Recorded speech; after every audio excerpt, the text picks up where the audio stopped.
school. Thank you.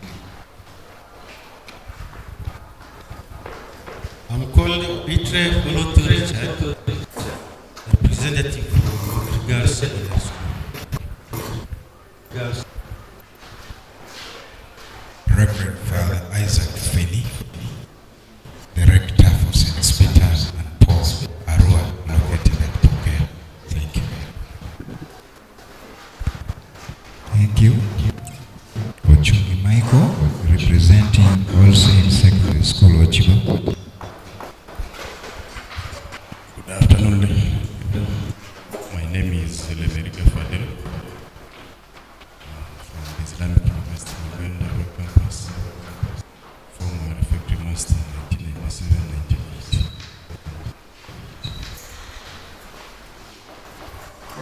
Thank you. I am Sarah. My name is Anguma. I am still a Stakeholder.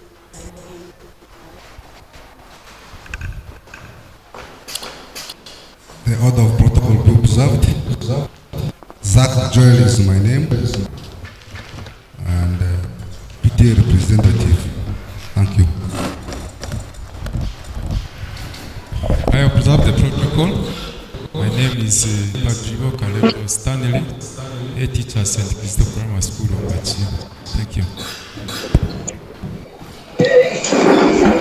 Thank you. Basayev Akule Bahaka, teacher of French, St. Joseph's College of Bachi. Thank you. Mokete Aiva, staff St. Joseph's College of Bachi. Patrick, a teacher at St. Joseph's College of Bachi.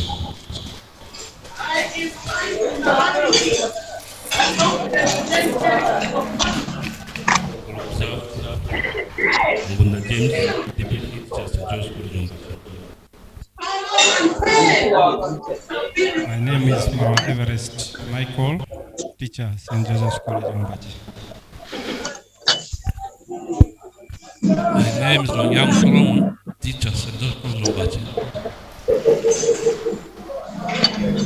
My name is Fred Asobo, estate manager of the Great College, Ombaci.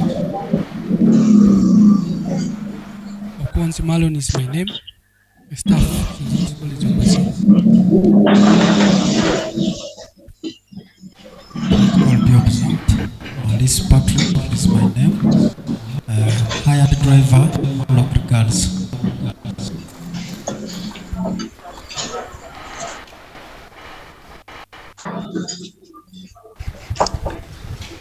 Thank you. Protocol be observed. My name is Lujan John Yusuf, a student of Senior 5. Thank you. Thank you. My name is Mongosi Edgar Ashburn, the prefect of St. Joseph's College of Ombaci. Thank you. My name is Tulepe Manuel, the mayor of St. Joseph's College of Ombaci. My name is Daniel Wane, the prefect in charge of disciplinary affairs. My name is Adukule Dennis, the prefect in charge of internal affairs. My name is Angudria Rogers Grace, Unsha chairperson. I respect the order of seat. My name is Mahadayu, the vice chairperson.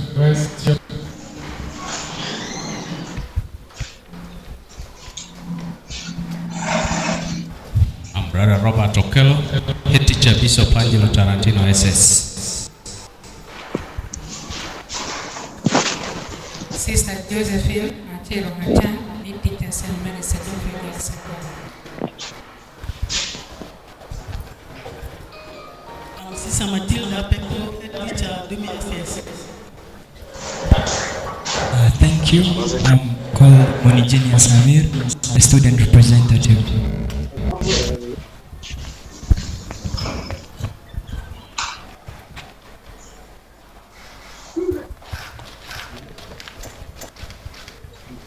I am Father Pius Yabuta, PTA Chairman, St. Joseph's College of Ombaci, and Parish Priest of Christ the King.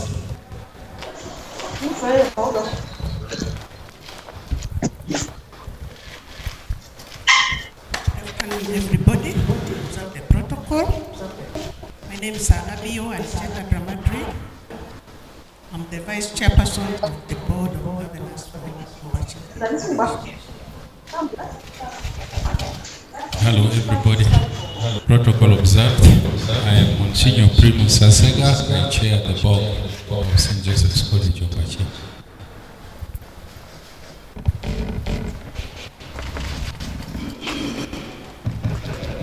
Good afternoon, everyone. My name is Charles Mondoga, Headmaster of St. Joseph's College, Ombaci. I welcome you to this college for the lecture.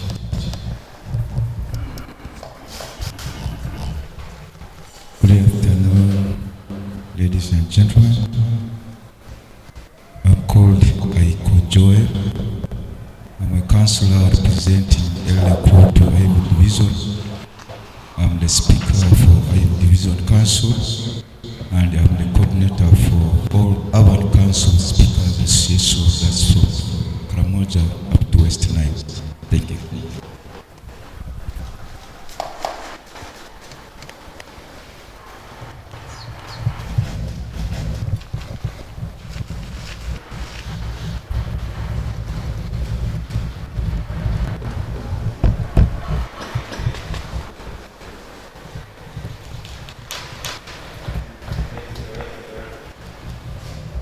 Thank you very much. I also want to take this opportunity to introduce all those who are joining us online. We do have those who are following us on Zoom and those who are following this broadcast on YouTube.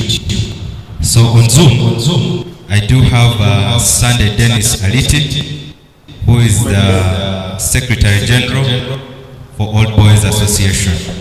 Sunday, you're most welcome to this platform. I also do have Mr. Tabu Butagira, who is an OB of the college, joining us online. I also want to appreciate Mr. Abio Samuel, who is joining us online. Enoch Mutinga is also joining this live discussion online through Zoom. Mr. Isaac Dramadri is also joining this broadcast live on Zoom.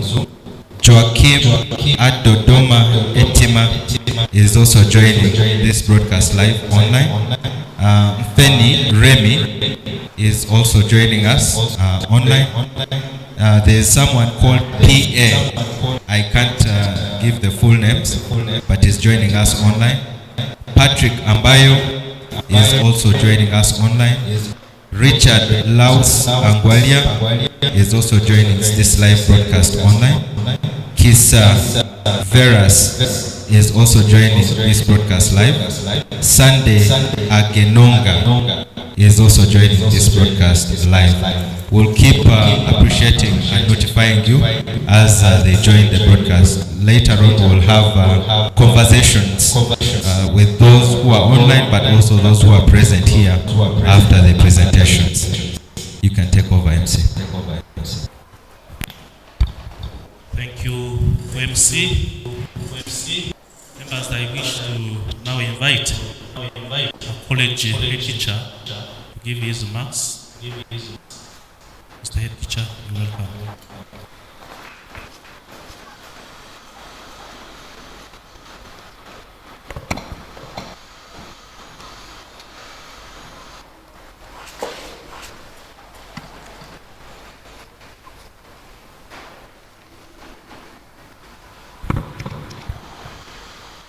Our political leadership present, right from the city up to the lowest council, the chairman, board of governors and members of board of governors, the chairman PTA and members of PTA, the staff members, invited head teachers, the Old Boys Association with its executive, our student leaders, and all the members online ladies and gentlemen, I take this opportunity to welcome all of you for this first ever memorial, no, first ever lecture. It's an activity which we scheduled as a school, as part of activities to mark the 80th years anniversary of the college. I feel particularly grateful when I see many of my colleagues, head teachers from within Arua City present here with me. And may I request members who are internal here to clap for them. All them. My colleague head teachers are all most welcome. I want to give appreciation for us to be able to have this successful. It's due to a combination of efforts from many persons. When we wanted to organize this public lecture, we went to our old boys. They are our products. And all the setup, the digital setup, the online presence and so on is as a result of effort of the old boys. And the chairman, I thank you very much for coordinating with them. I also want to thank my friend here. This is the Uganda Catholics Online. He's the one running our presence, both Zoom and the YouTube presence, which is enabling other people to join us. And of course, the people who have accepted to come and give remarks and give the lectures, all our old boys. Why do we have this lecture today? I want to pick from the words of my former chairman, Board of Governors. That is Father Peter Debo. He once told us that as you live, sometimes it is important to stop and pause. To pause so that you reflect. If years come in and go, and things go business as usual, you may not be able to discover certain things. But if you sit, maybe after every 5 years, you sit and pause and reflect, it enables you to move with more energy in the next 5 years. And so we made it a point, every 5 years we must have a celebration, and also use that for reflecting. And this lecture is part of our reflection. We have invited members of the public to join us on reflecting on who we are and how we could do it better. And at the same time to appreciate who have made it possible for us to reach this far. I am the 10th generation headmaster. There are 9 headmasters who worked before me. The first 3 were priests, and then the next 7, including me, are civilians. And so we are I am very appreciative for every headmaster who has passed here. Each one has made his contribution. Each one has put a brick. Each one has done something. And we talk of headmasters, but these headmasters are together with teachers. Each teacher in this generation has made his or her mark. And we come here to discuss. And so, you who have joined us here, we invite you to tell us where we're not doing well. We also invite you to tell us where we're doing well, so that it gives us energy. I have a short presentation as an opening remark, which you will follow on the screen as I talk.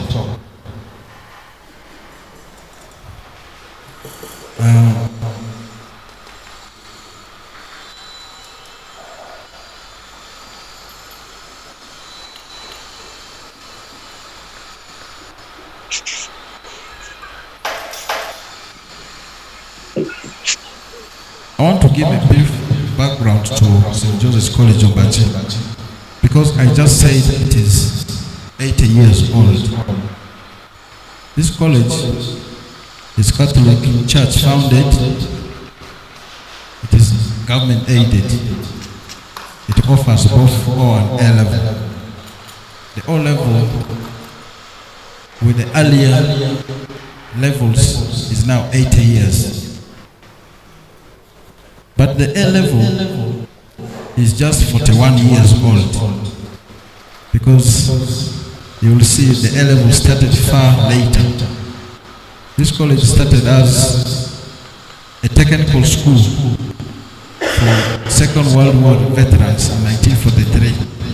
It was started by Company missionaries, who are now very few in the Amidista. In the whole of Arua diocese, they only have one station, that is Ombaci here. I think in each diocese they only have a station. In Nebi, they are in Angal, in Igulu, they are in Laibi, in Lango, they are in Lira diocese, they are in I'm forgetting the name of that exact place. Yes, they are in Ngeta. Yes, Ngeta. They are in Ngeta. In 1960, the school was turned to offer O-level secondary education. And in 1982, that's when the first A-level students were admitted in this college. And so, we are now 80 years old.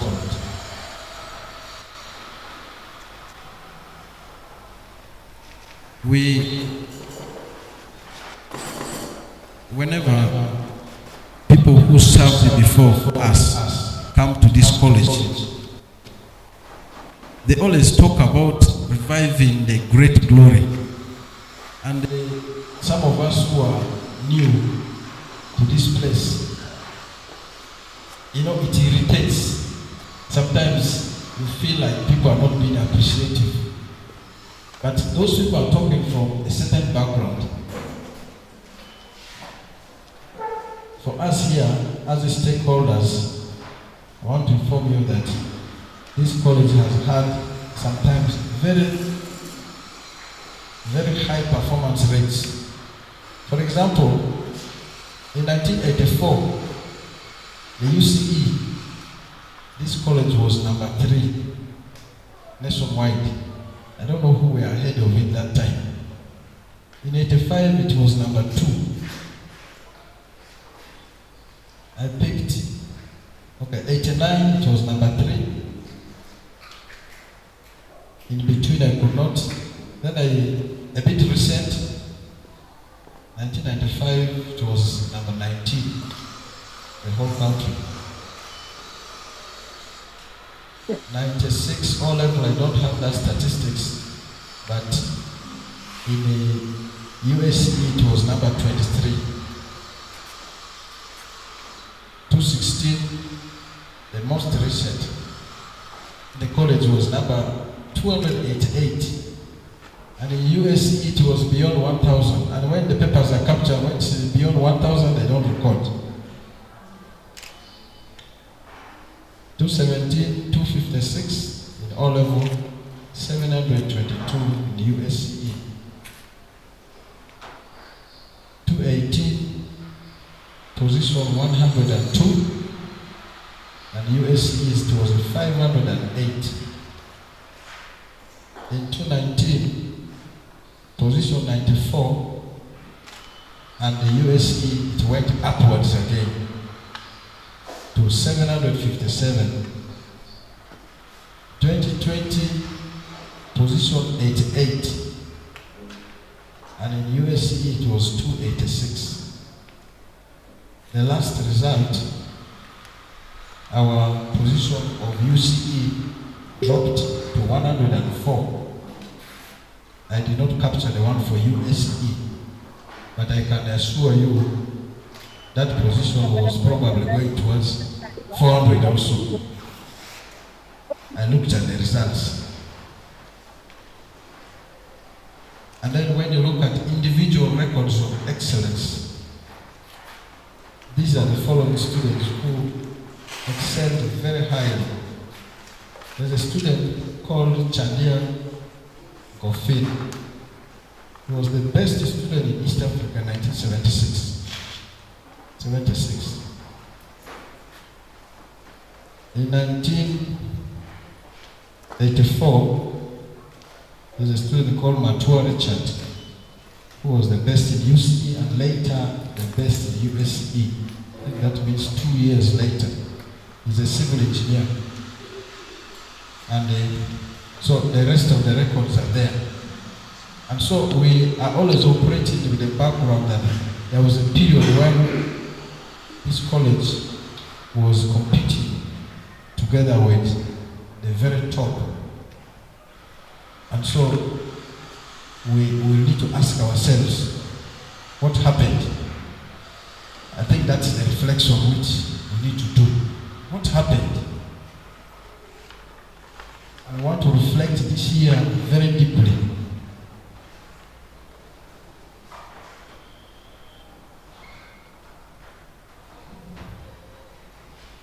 This college is located, if you pick a Google Maps, that is how it looks like from space. And it has crisscrossing roads, what, but that is the college. A recent photo taken by Legacy Pictures. That is how it looks when the camera is brought near. That's how it looks like. That's an aerial view of the school without the quarters and so on. That's the school. And if you are keen, you will be able to locate yourself which building you are in. Another view is that. That's another view from the Italian quarters side. That is from the A-level campus side. That's how it looks like. I have a few clips of the current view of the college. That's the gate. That's our administration block. And then we have, that's our chapel. Because some of you, we recently added a grotto. We have a prayer center. It's called grotto. For those of you who are Catholics, I'm sure know it, what a grotto is for.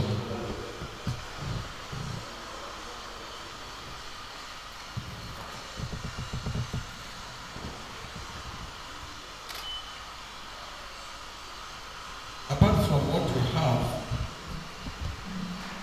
in the year 2018, as part of our reviews, the college produced a master plan. This master plan was done for us by Joanna Constant at a very, very heavily subsidized price. And so we have a master plan. We are lucky to have got it from them. Otherwise, when we went to ask from people, can you do for us a master plan? They say 400 million, 500 million, and so on and so on. But Joanna was able to do it for us at 12 million. We only use it for paying the architects, what, and so on. But he basically did it for free, considering the market price. For us, we believe this plan is achievable because it is just adding on to what is existing. And after all, the existing structures, that master plan was done in 1939. a reality. The current setup was approved by the colonial government in 1938, and it was able to be built within 30 years. So we also think this is possible. As part of how we need to move, in 2019, the college was able to, through a consultant, this is Mr. Omowi Patrick, was able to come up with a strategic plan, 5-year strategic plan, and it is from 2020 to 2024. And with a team that is returning to excellence in holistic education with 7 strategic goals. The first one is mainstreaming vision, mission, and core values of the college, establishing a conducive, adequate, and secure infrastructure, promotion of a filial and fraternal environment that advances social development, striving for excellence on all frontiers, embrace strategic partnerships, networks, and alliances, mainstreaming ICT in governance, management, and operations, and school security. Lastly, efficient and effective management, operations, and administration unit. We are already implementing this strategic plan,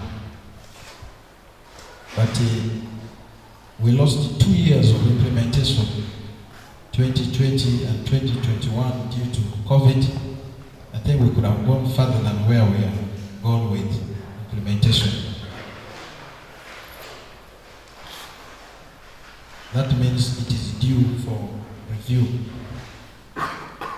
We have a motto which is in Latin, that is primus inter pares. It means first among equals.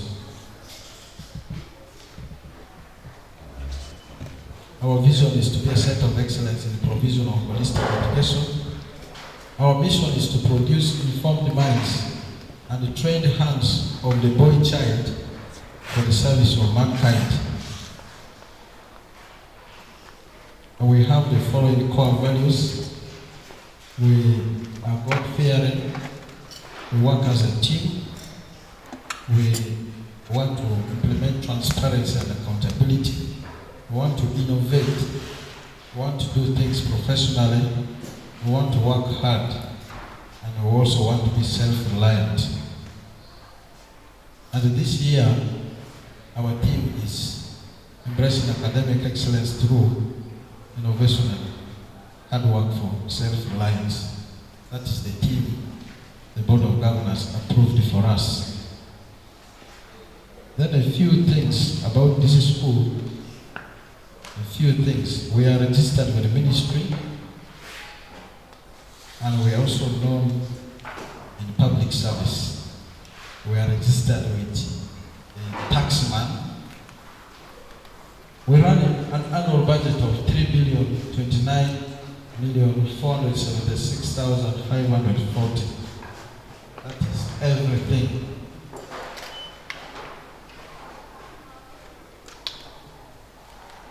Our school fees per term is 794,000. We are located at 3 degrees, 3 minutes, 44 seconds north, and 30 degrees, 56 minutes, and 11 seconds east. That is our exact location by grid reference. You can check with your phone if that is true. If there's any slight difference you find, that is the grid reference of the headmaster, where the headmaster sits.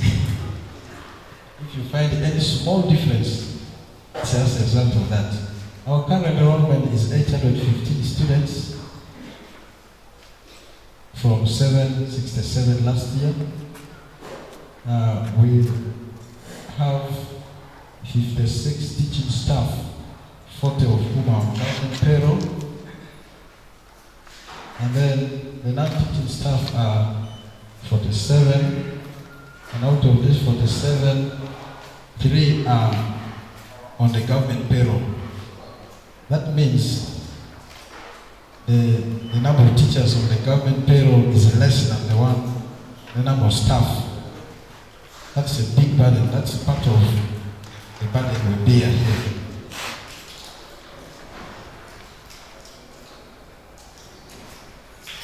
I have a schedule of infrastructure which I think I may not go. It's tight. I have a deputy teacher academics, administration and welfare. I think they are moving up and down. One is coming there.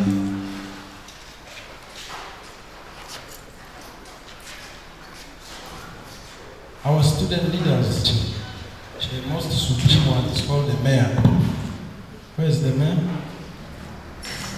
That is our mayor, is the head prefect of this college. And he has his executive, you may sit down. Then we have the UNSA council also. That is the administrative organizational structure of the college.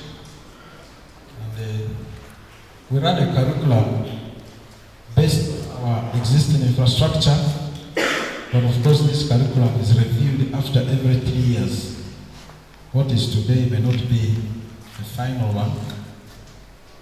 We have the core subjects. That includes the 7 subjects: Swahili, ICT, and core.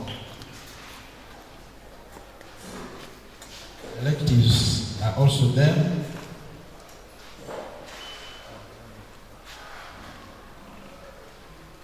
Then that's the curriculum for A-level.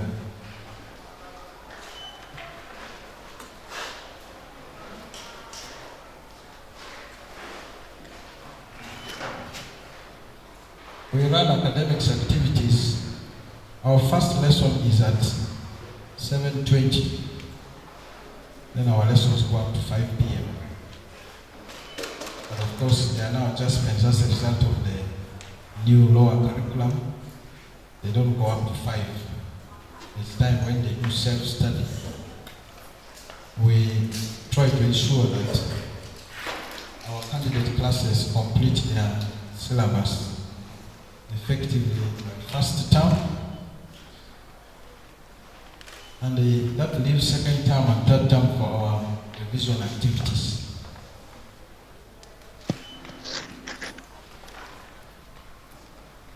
We do award our students for performing well,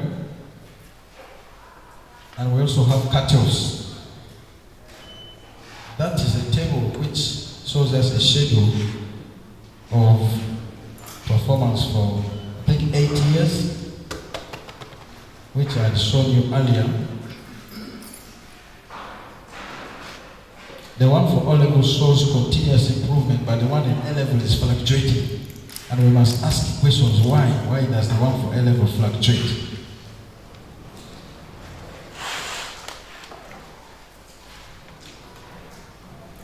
That is the one for O-level. Then discipline. In our own assessment as a staff, we think that our discipline is improving. But that does not mean that we don't have some funny characters. That means there's work to do here, more work to do here. And because of this, last year we suspended indefinitely 145 students. That's quite a big number. And our key in discipline cases, it is theft, vandalism, outing without permission, possession of unwanted items, writing on walls. And some of them also dodge classes and preps. I don't know what for you have in your, these are the key ones. These are the ones which keep us on our toes.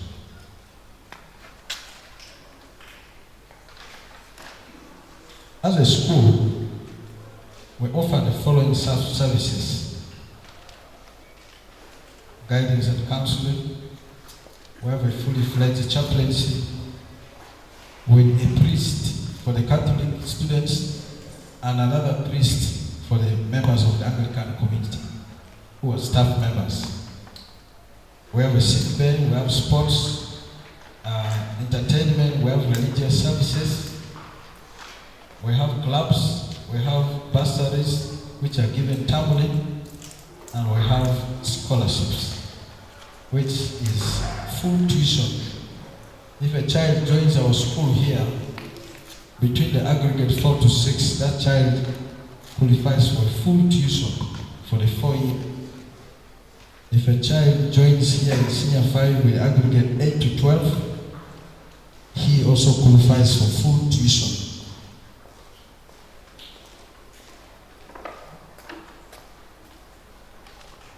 That is my opening remarks. I want to thank you for listening to me. I'm sure this exposure now can bring in a lot of questions in people's minds. Today, we got involved in so many activities. In the morning, we were hosting a national seminar, mathematics seminar, and I'm glad that many of our schools in Arua, some of them joined. This was an online-based seminar with the participants from all over the country. We also have students who have gone for YCS rally. I'm sure it should be getting finished now. And then this. So we have had to divide ourselves in the different locations so that we keep all the activities running. Thank you very much. I want to go back to Master of Ceremonies. Thank you, college head teacher, members. Can we give a very big hand clap? Thank you, college head teacher, for those wonderful remarks. I want to recognize the presence of a few people who have joined us. Mr. Maxwell, head teacher of Public Secondary School, most welcome. We also have a ministers, Mr. Twaha Abdul, Secretary for Education, Uganda Muslim Supreme Council, Arua Muslim District, representing District Card. You're most welcome. I now take this opportunity to welcome our chairperson, PTA, to also give us some remarks. Father, you're most welcome.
Hungry? What? At 6 the dev. Months ago, I would have chosen.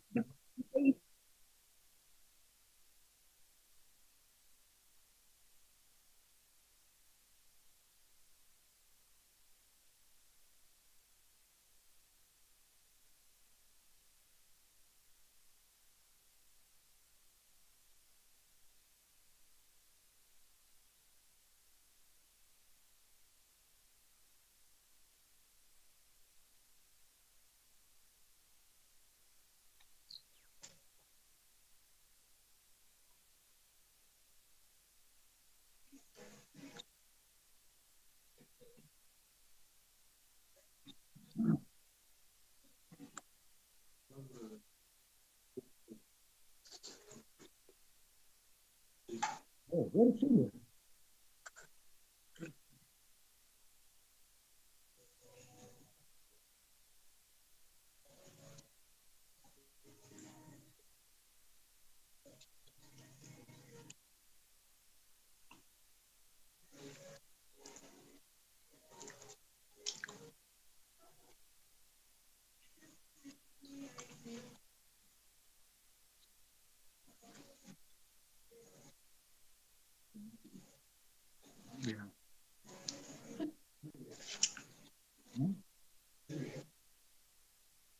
Ja, celebrate, né?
and involve the working class. We went out on the Kampala Road at the former Uganda Commercial Bank offices. We had a workshop and debated the constitution. We said that was still not enough. Let's take it back home to the school itself and involve the local people, the key stakeholders, in giving their input to this process. And so we had 2 weeks of debate at Ombaci Main Hall to get the input of the local people to the formulation of this constitution. And eventually the constitution was launched in a very big party where late Dr. Ajiani, who was the then member of parliament for Arua municipality, and engineer Abamile helped us financially, and other OBs, to launch this association in 1996 at the school itself in a very glamorous ceremony. So that background is important for me to share with you at this point, because historically in Uganda, people have a tendency of forgetting historical foundations. Now, coming to the very occasion that we are gathered here for today, ladies and gentlemen, I hope there are ladies there. I wish to really thank the school administration, Ombaci, all the boys, and the other stakeholders for thinking about a day and a period to reflect about our past, our present, and to forge a way for the future. This kind of reflection is critically important.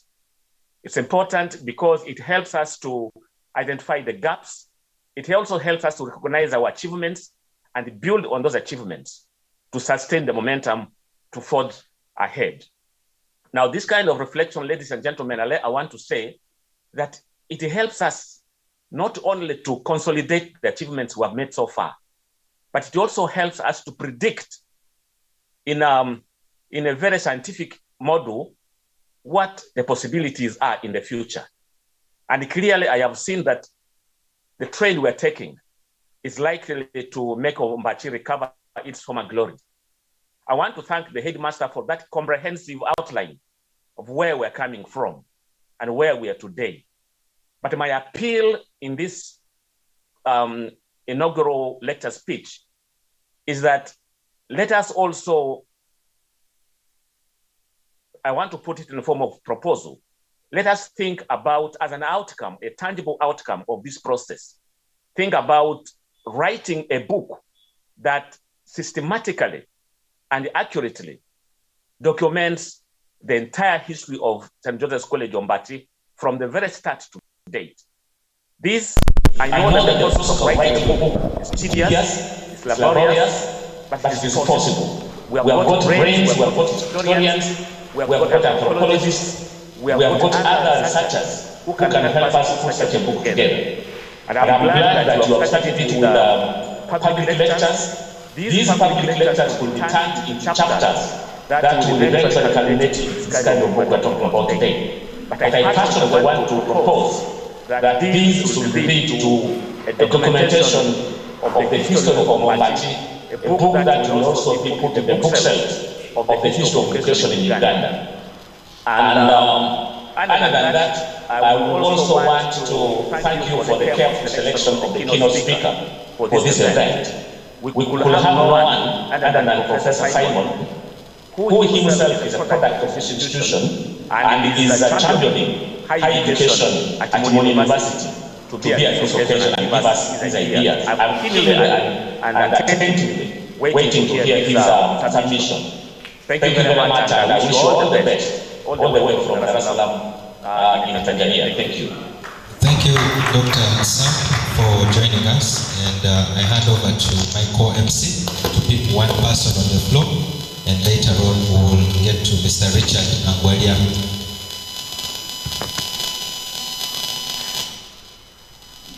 Thank you, Doctor, for your submission. Members, I want to recognize the presence of a few people who have joined us also. Honorable and your good friend, City Councillor, Ivan North, you're welcome. In this house also we have Madam Asduru Harriet, Acting Director, MOOCs, Arua Campus. You're most welcome. We have Francis, the Administrator of MOOCs, Arua Campus. You're most welcome. Rapari Bernard, Agric Officer, UPE. Thank you for your submission. Yes, we still invite for more remarks, feedback from, yes, you're welcome.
Is taught because you don't eat while standing, you sit down.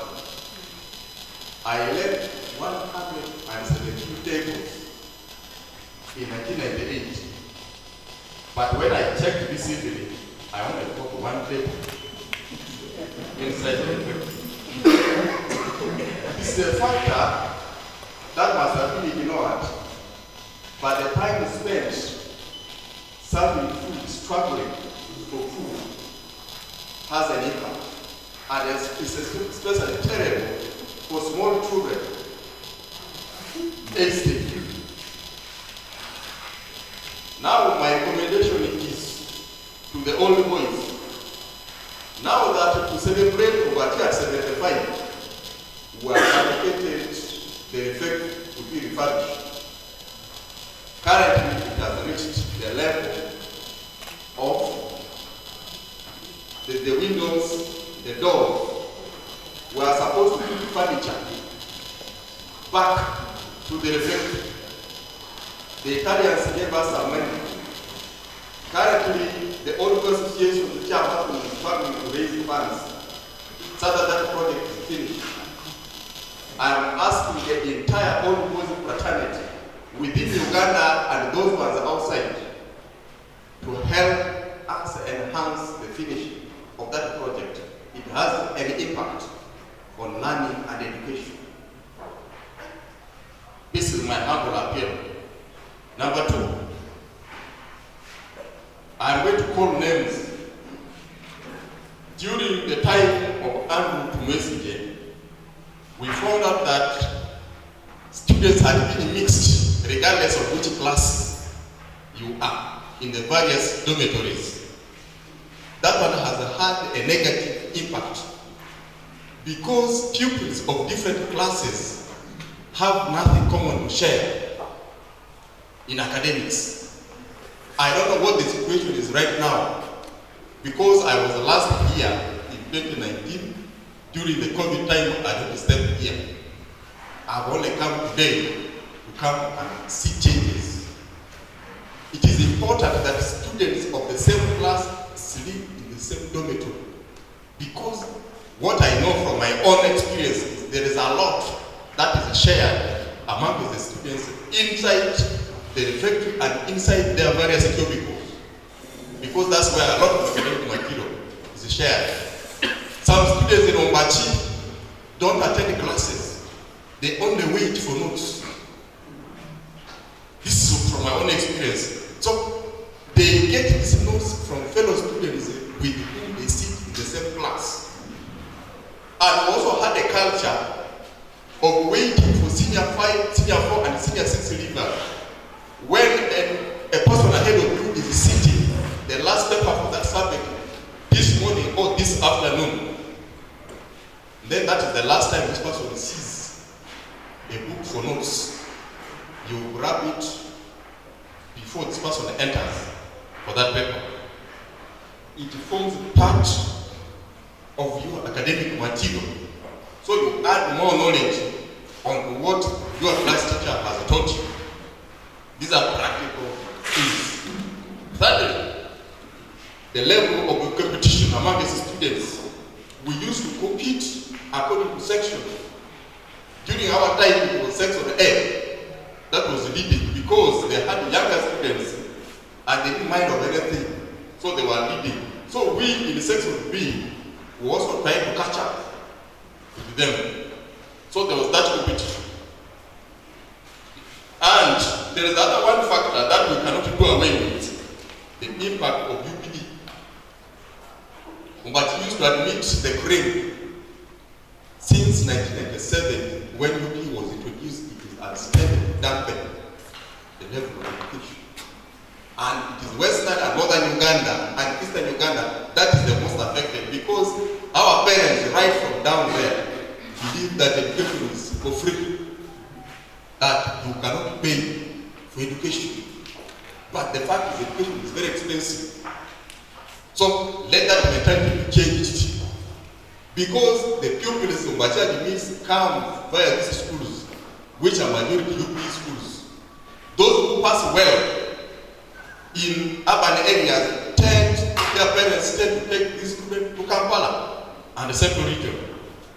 And that is where we believe the best education is given.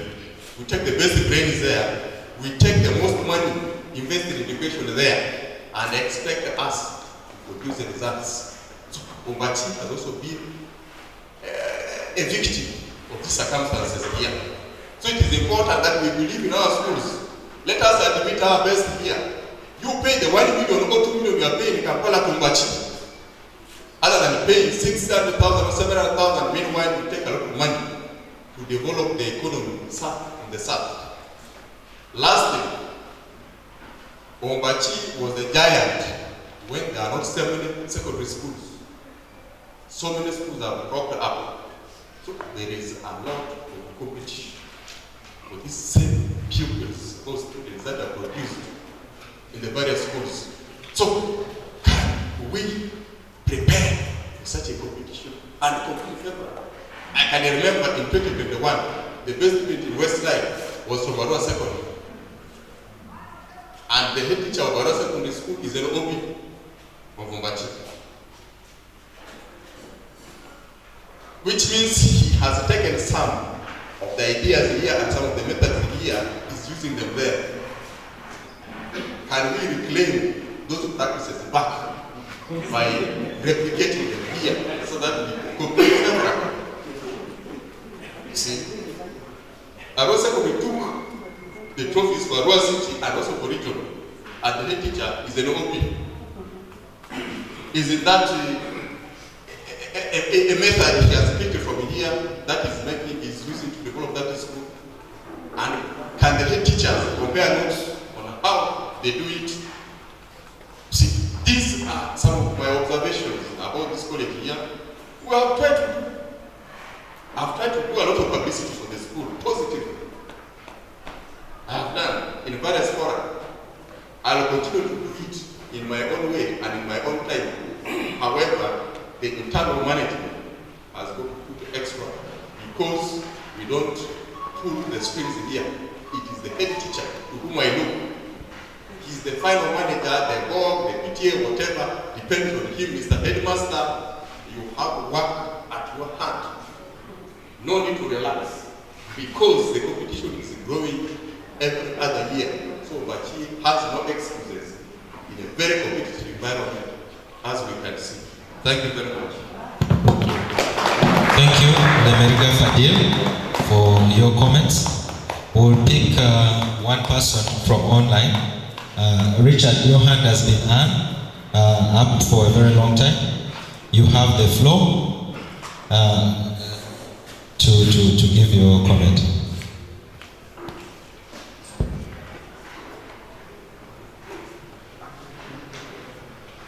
I request those kindly mute if you're not on the floor.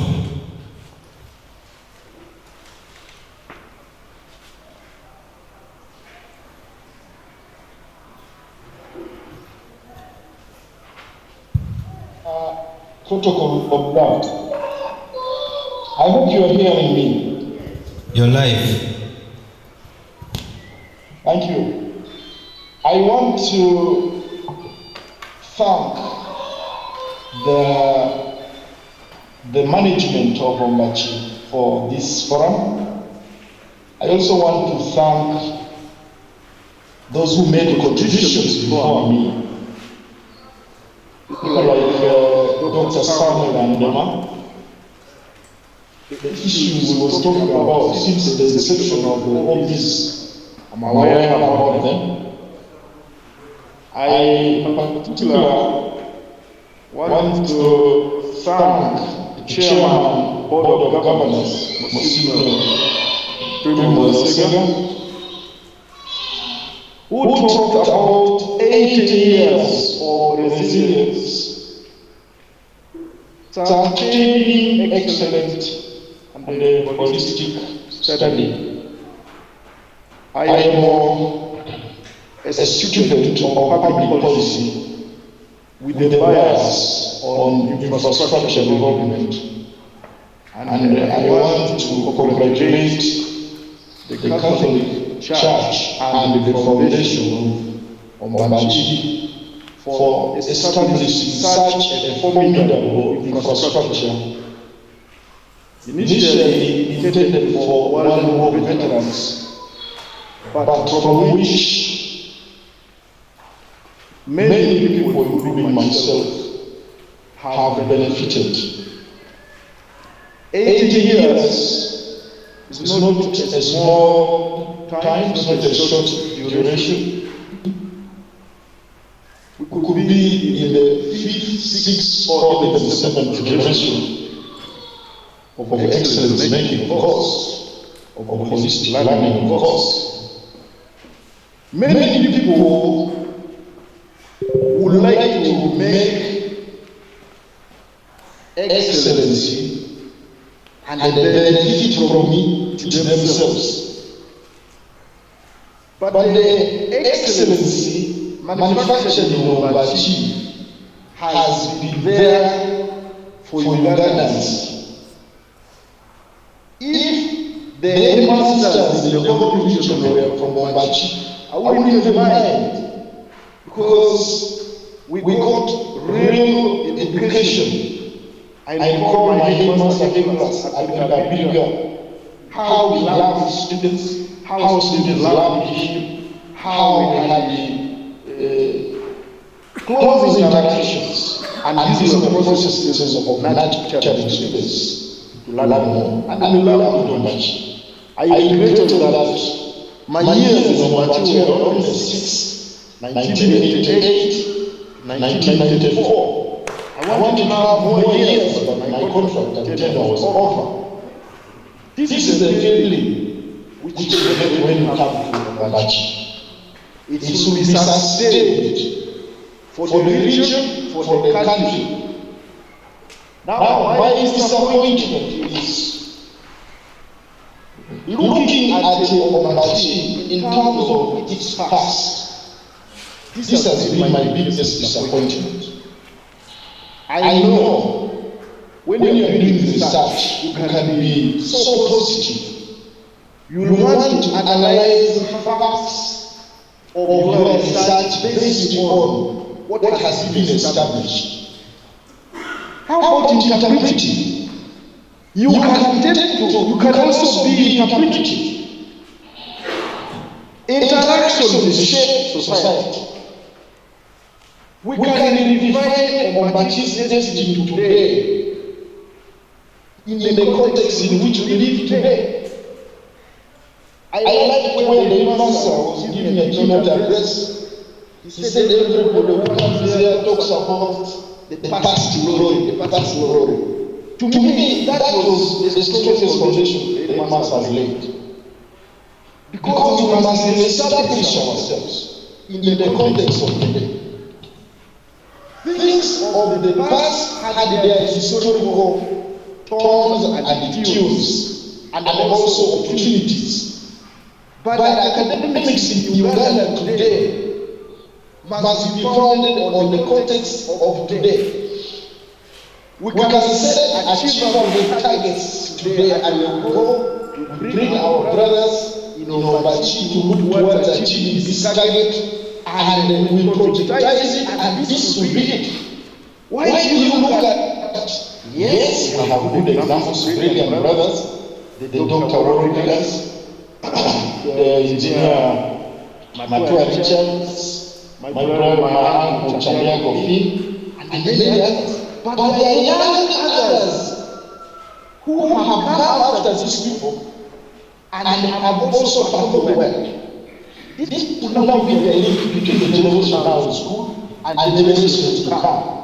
Our targets should be realistic. We want to beat Budo in the current state in which Budo is. We want to excel above whichever school is there in the current state in which they are or Ombaci is.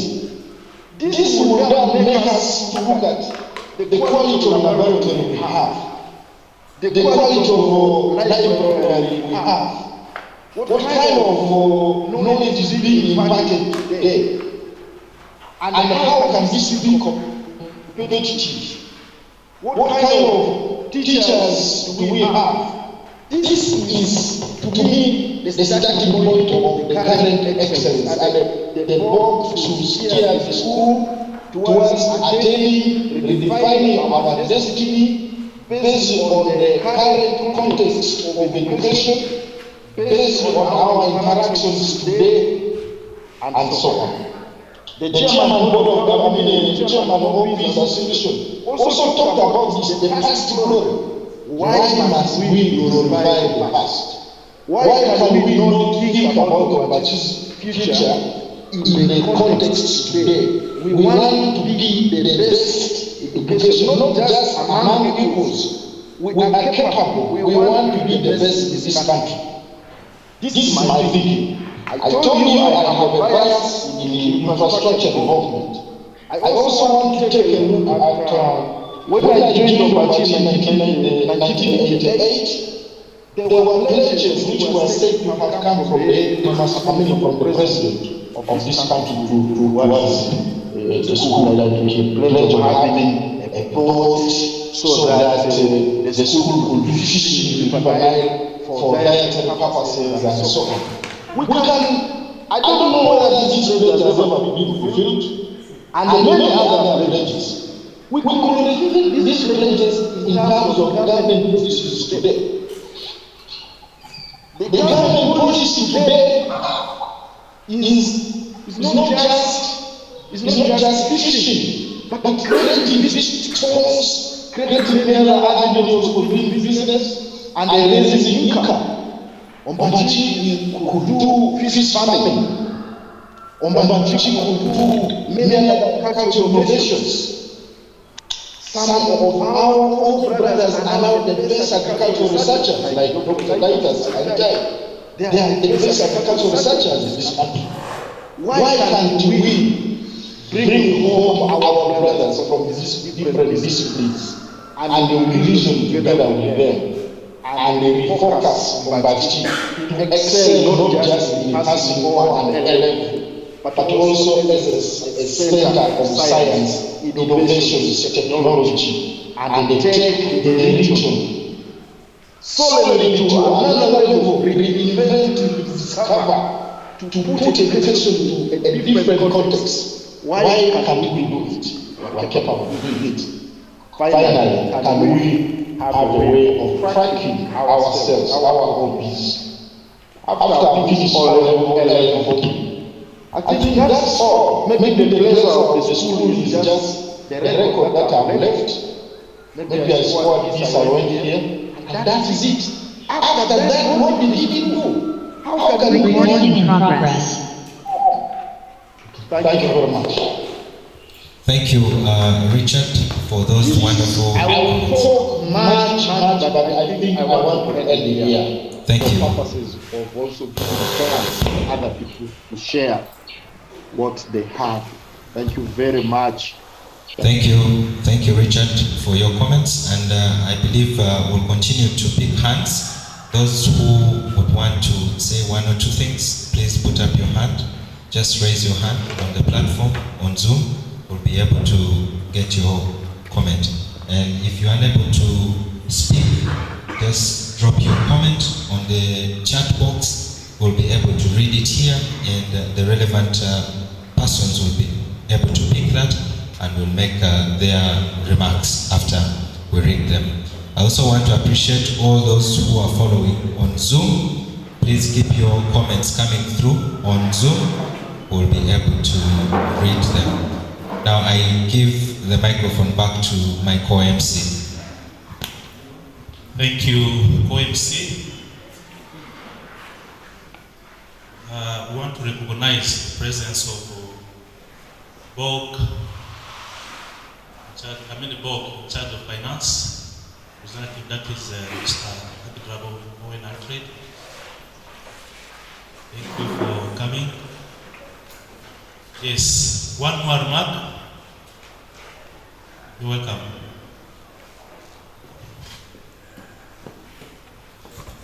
For those who are following us online, when you give your comment, please enable your video so that those who are physically attending can see who is making a comment.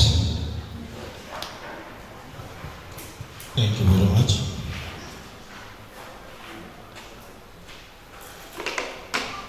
I'm called Raha Abdul, the Secretary for Education, Arua Muslim District, Uganda Muslim Supreme Council.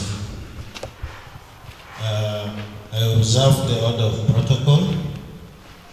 I have one or two things to say, but before that, I pray the Almighty God that whatever is going to come out of my mouth should be of benefit for this gathering. I like the statement of the PTA chairman when he said, he quoted from the teacher's communication that it is good once in a while pause to look back to see where you are coming from, so that we are able to see or to have a sense of direction of where we want to go. In the case of Ombaci, as the teacher clearly put some strategic plans, we saw he has a sense of direction for the next 5 years, maybe 10 years, maybe 30 years, and so on. What is to come, how Ombaci should look like. I want to talk in the context of the Muslim community. It is also good that we look back to see where we are coming from. My parents, our parents, took very long time to adapt secular education, because at their times there was a thinking or a thought, so to say, that if you come to a school such as Ombaci, definitely you will go back home with a cross on your neck. So it took them not less than 48 years to start secular education. I am very glad to say this in front of you, that this time that kind of thought is not there. That is why we are able to sit together. That's why we have Muslim students in Ombaci and in many of these church-founded schools. Mr. Pastor can testify that.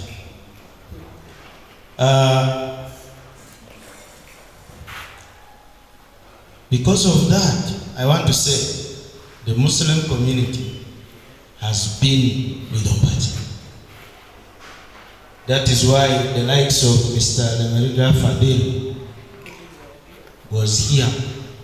He proudly spoke like an OP because the Muslim community has been with Ombaci. The Muslim community is still with Ombaci and will continue to be with Ombaci.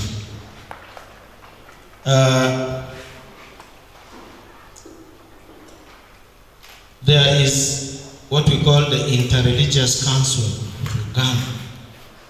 That is a very powerful council that binds all the mainstream religious denominations together.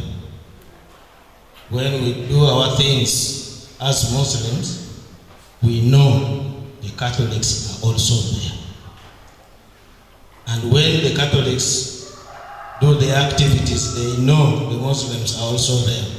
That is why I was able to receive formal invitation to come and attend this function. I am so glad, and on behalf of the district Qadi and on behalf of the Muslim community, I want to say, continue with the spirit, Mr. Headmaster. I want to say one or two things. People from the schools from Kampala side come to us. They come to make a lot of noise about how good their schools are. One time I was at St. Joseph's, is it Zambia Girls School. Comparing that school with ours here, I asked myself, what is so different that our parents take students from Arua to go and study in Kampala? What is the difference? You look at the infrastructure, even ours here is better. Maybe, I don't know whether they paint it every time. Is that what makes the difference? I don't really understand. We have parents from among these ones who are here whose children study in Kampala. Yet we have Ombaci. And we are talking of bringing back the glory. When are we going to bring that glory?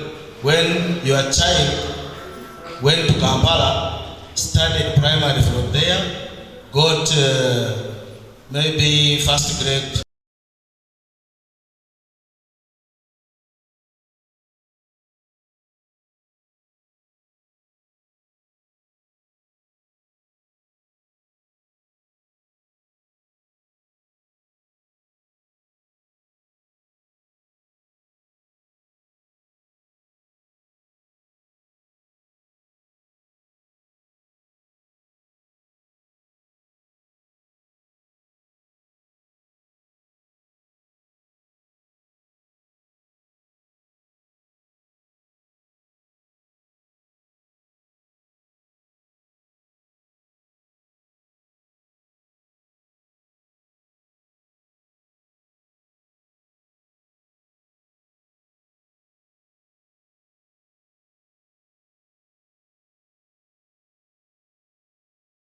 first grade.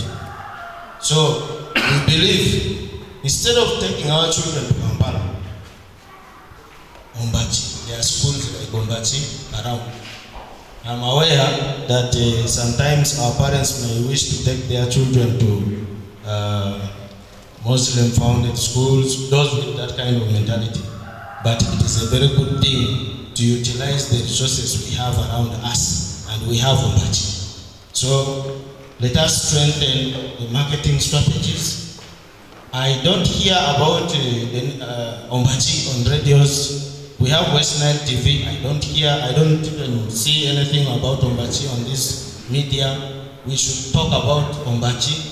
We should advertise Ombaci the way schools from Kampala come to confuse our parents here about how good their schools are. So let us talk of how good Ombaci is to our parents so that they can come around here. With this, if you can give me one more minute, I want to say word of prayers so that our sitting here becomes more beautiful, so that the discussions we are going to have will educate us. It is like the Lord's Prayer. I also know something about it. In the name of Allah.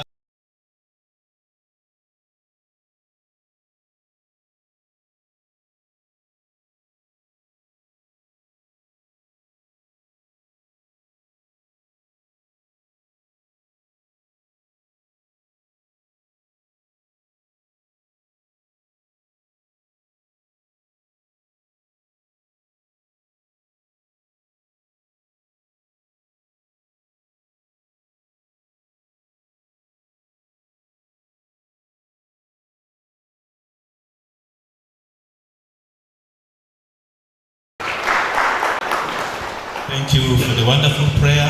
With us we have Honorable Ezaru Lucy, Education Officer, Ivy Division, Arua City. Madam, you're welcome.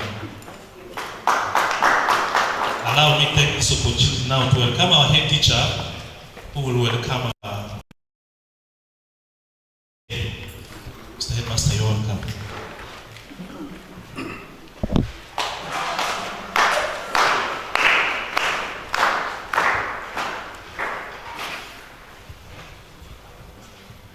Thank you, the audience. I respect the protocol. I want to appreciate the comments you have given, and we are taking notes. As we said, we brought it to open ourselves so that you can speak to us, so that what we're not doing, we should be able to do it.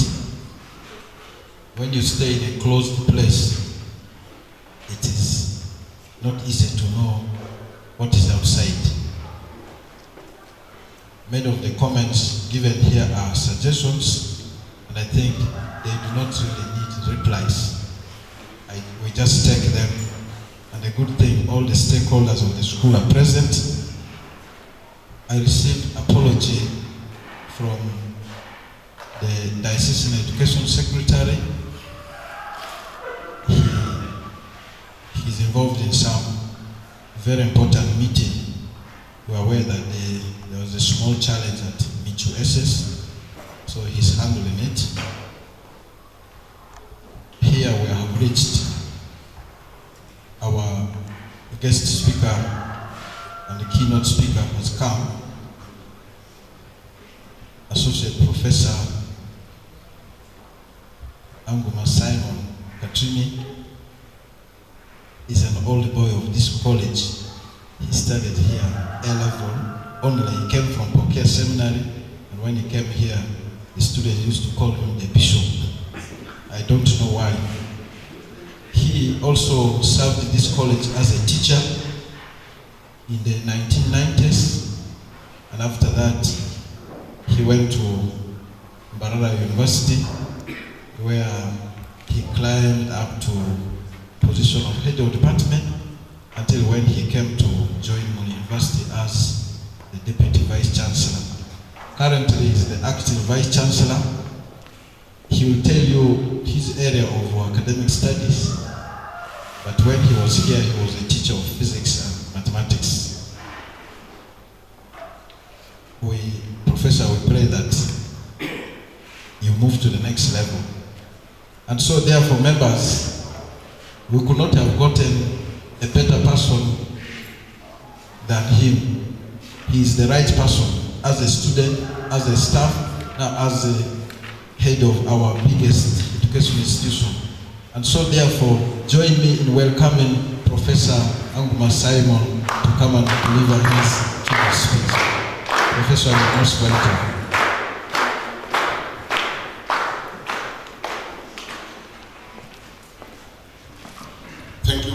much, head teacher, St. Joseph College Ombaci. I have been briefed about the audience, but I came here with two minds, because where I am coming from, I did not finish the agenda there. So half of my mind is left behind, and half has been brought here. I'm just trying to realign. So I have forgotten the briefing the head teacher gave me. So I observe the protocol. I respect all of you in your respective capacities.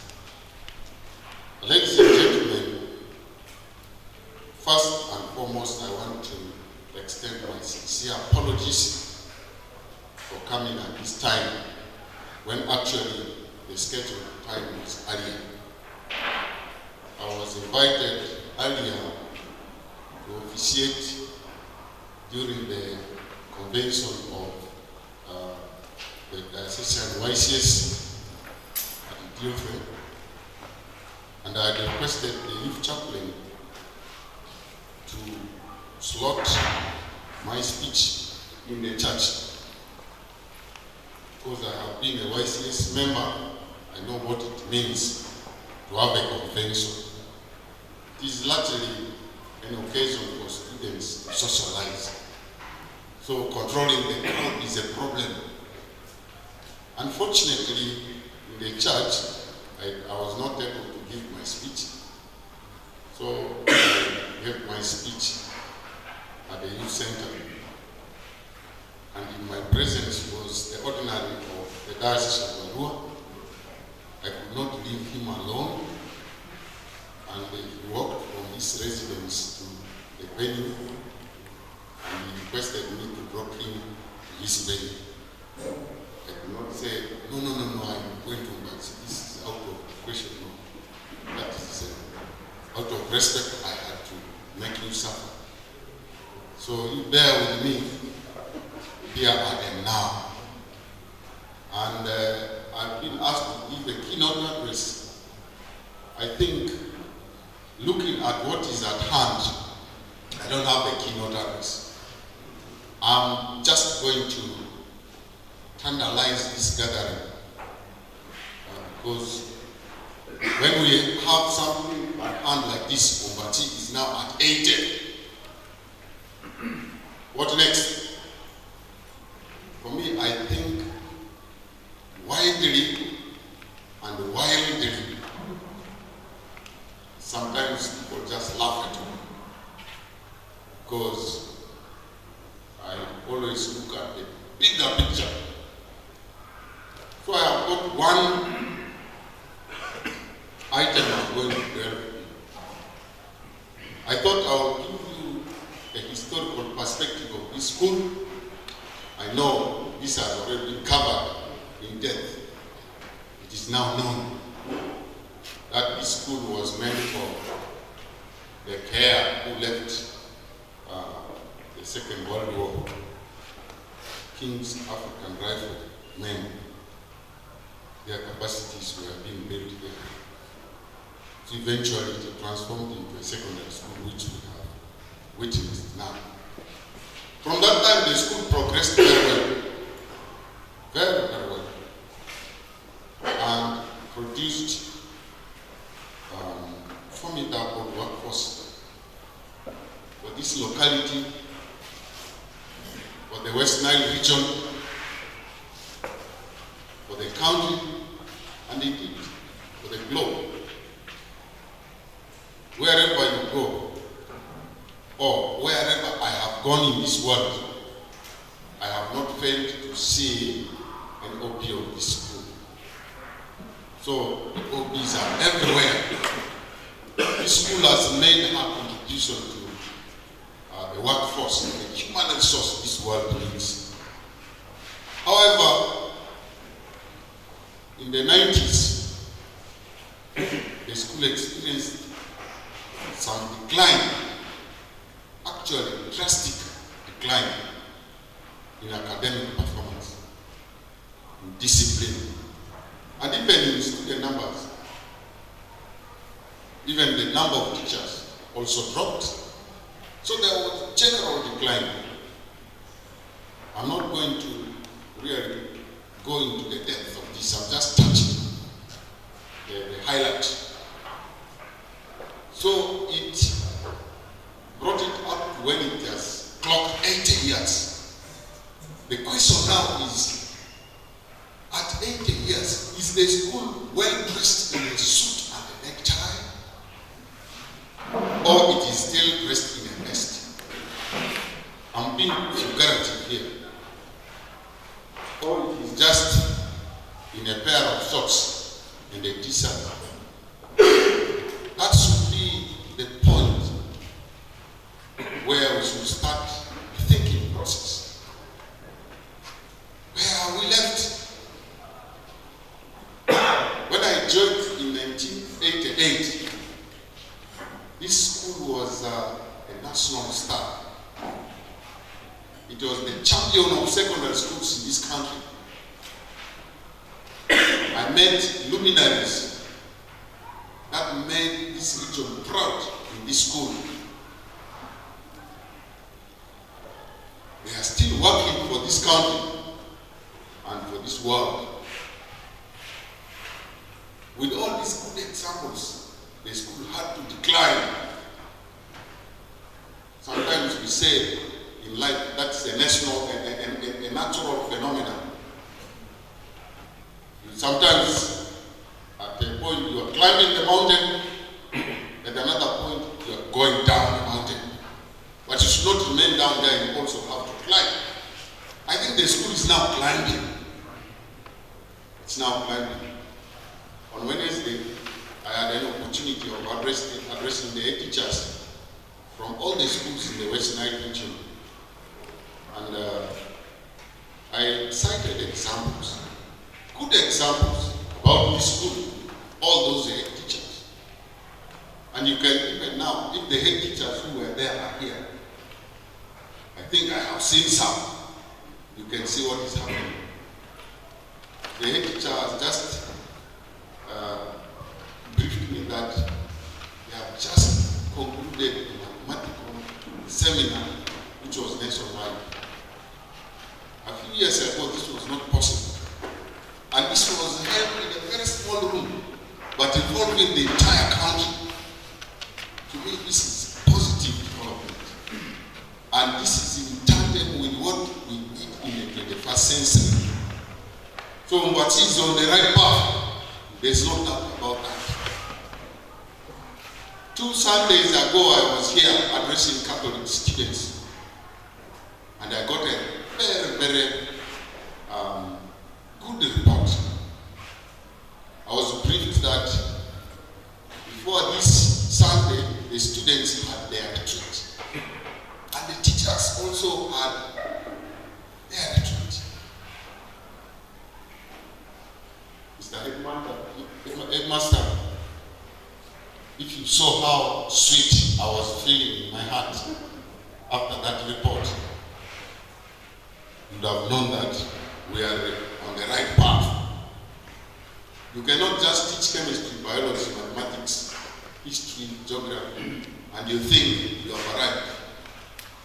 You have to form the human body holistically. I'm aware that the value system is completely gone. I experienced it today.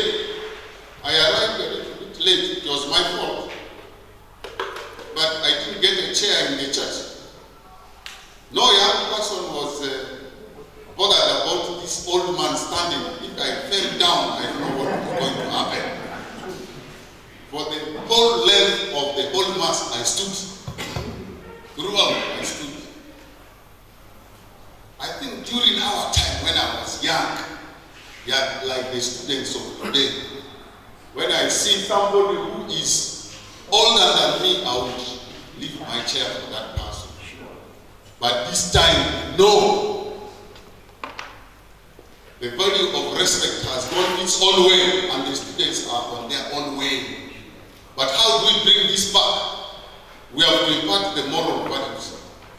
And things like the retreat and so on can bring these things back.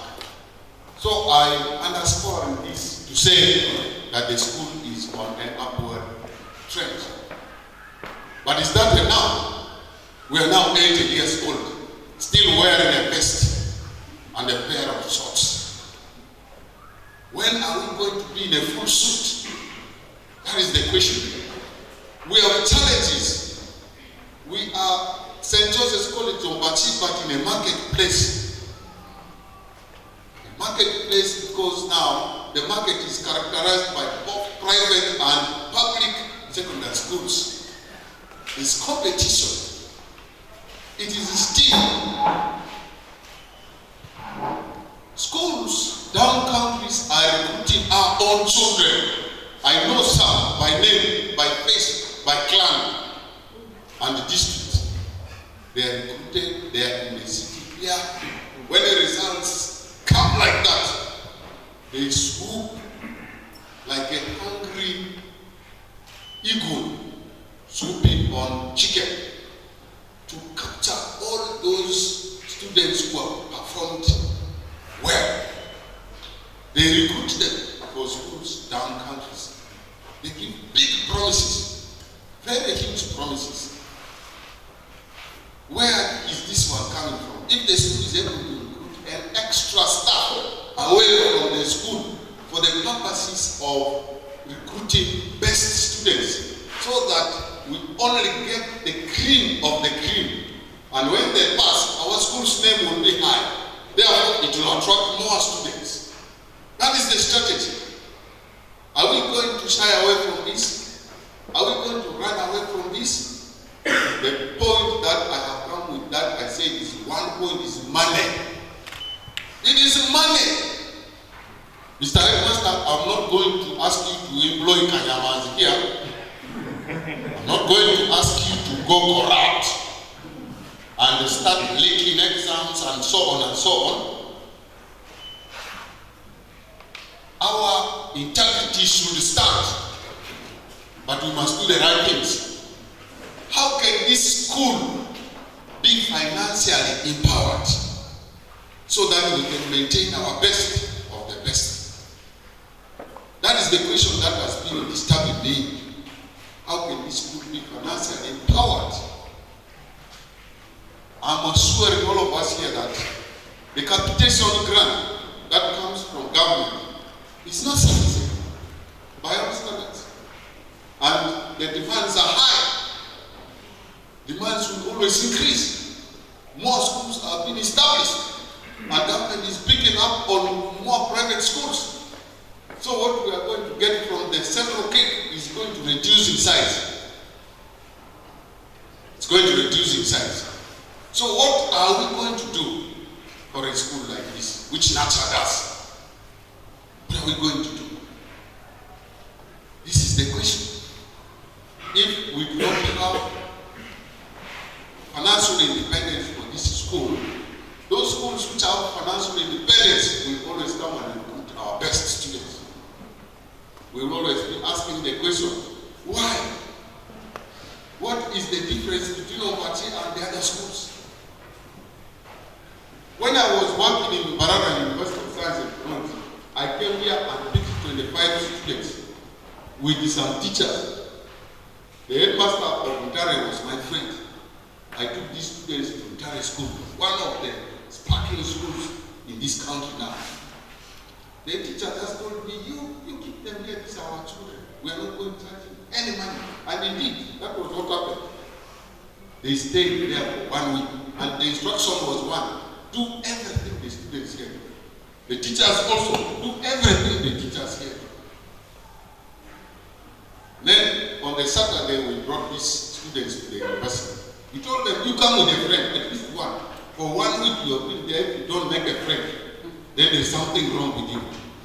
Then you can swap us with friends. They came with so many friends. Now the deputy of the school told me, don't talk, leave everything to me.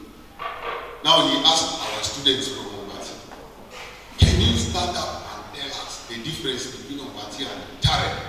Wow, that was manna for Ombaci students. One, these people eat eggs. Two, they drink milk. Three, they 4, power is non-interruptible. 5, the teachers really teach very well. The list was long. The first thing on the list was food. Eat eggs and drink milk. The deputy flattened them with only one question. You people, do you know why our students are drinking milk? Because you have the cows. One person can hold 1,000 cows in West Nile. Is there anybody who has 1,000 cows? No answer. No answer. And one person can rear 10,000 layers in his farm, in Barara. This is the reality. I even personally visited those farms. And in West Nile, how many farmers can have that capacity? You have 100, you think you are the top farmer here in West Nile. 100 layers. Somebody is talking about 10,000. He is exporting lorries of eggs to one. Now you are complaining that here you don't eat eggs, in current people are eating eggs. Our students remain again. They have no answers. So they are eating because it is plenty. By the way, you students from Ombaci, let me ask you one question. Do you know how we try to take that OB from Simpson? Because we don't have it here. And that's the game. Just around my compound, I planted some Simpson. The neighbors were coming. Is this Hina?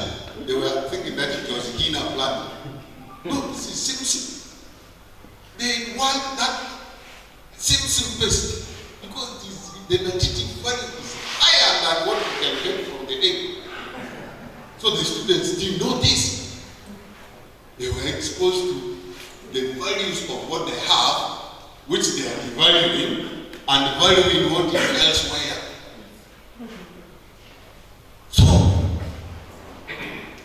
the issue is money. How can we make this school financially independent so that it can rise up and even higher again? If we have financial independence, none of our students will leave this school to go for schools down country. Why? Because we will afford to offer them bursaries here. Full-time bursary.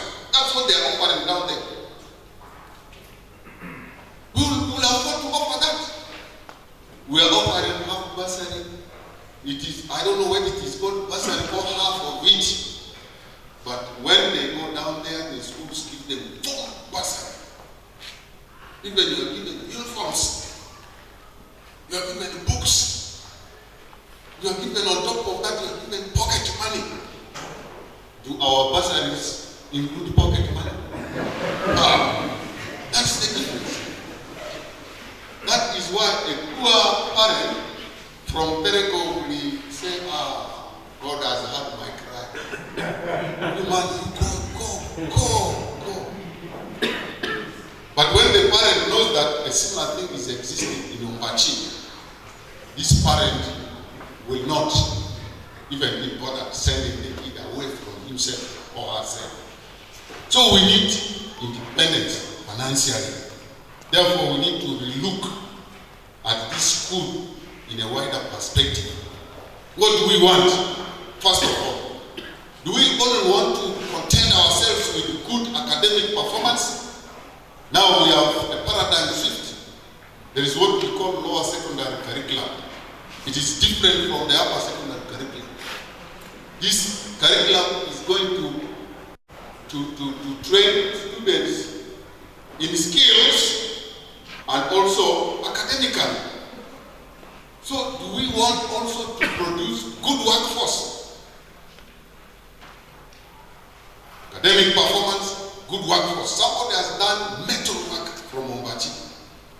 And if you give your windows to be fabricated by that person, the artisanship is excellent.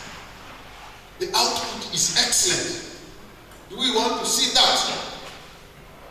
Now, if we want to see that, we also now have to look at the issue of finances. Good academic excellence, finances. Good workforce, finances. We also have to enhance the environment of the school. I'm not meaning the trees, the grass, and so on. No. The environment, I've talked about students, it includes teachers, it includes administration. Good governance. If you want good governance, what should we do? The head teacher needs to be properly remunerated. His deputies, the doors, the top management needs to be properly remunerated. The teachers need to be properly remunerated and motivated. Motivation should go hand in hand with remuneration. This is what is happening elsewhere. That is why our children finish university down campus and they remain there. I saw it in Barara. I was the dean. I was not only head of department, but I was dean of faculty of science for 8 years. So while presiding over faculty of science, the head teachers from the schools around will come to me, sir, I want a teacher who is specializing in mathematics and physics, but coming from the north. You see, there was an extra requirement. The subject is okay, but a northerner. If you are no northerner, okay, I can put up with Easterners. No, that was the language. This was directly to me, not reported speech. And of course, I will send our children. They are finished. Others ended up married from there, so they family covered up living around where their wives come from. So they went to those schools, they are there, they are properly remunerated. That's why they are not teaching properly. That's why children are passing dedicatedly. Because they know if they fall into a ditch, there is somebody who is going to raise them. But in Ombaci, do we have that capacity? If a teacher falls in a ditch, do we have the capacity to raise this teacher out of the ditch? We may, but with a lot of struggles. With a lot of struggles. So the environment in terms of human resource must be well catered for, and that needs money. These children you see here are very bright. They are very, very bright. They are very bright. Sometimes what they are getting is not enough. It is not enough because the teacher is giving, the teacher needs to do other things in order to survive. We have been running mathematics seminars in all these schools. St. Joseph's College, Ombaci sent for us students in Muni, mathematics students. Those students stayed with us from 8 up to 7 p.m. and they were still in the lecture room, they didn't want to go. They wanted us to continue with the mathematics. I asked myself, what is the problem? The food given here is not enough. The mathematical food. I got the same story in Congo, the same story in Yombe, the same story in Muni. So we need to nourish our workforce adequately for them to deliver dedicatedly.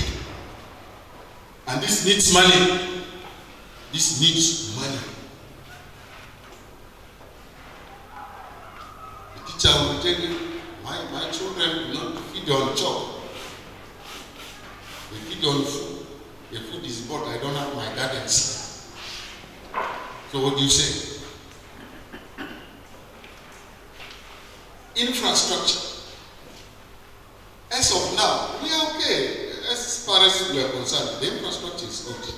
I applaud the management, the board, the PTA, the administration, the entire fraternity of this school for a very huge facility. This school was all tiles. The tiles were already darkened, but it has has been removed. It has been repainted. There is a visible transformation in as far as the infrastructure is concerned. But the school is now 80 years old. What was the lifespan? What did we ask Italians when they were building these houses? What lifespan they had estimated? I see some of the walls are built out of mud, not mortar. All of them. This is mud, by the way. Brick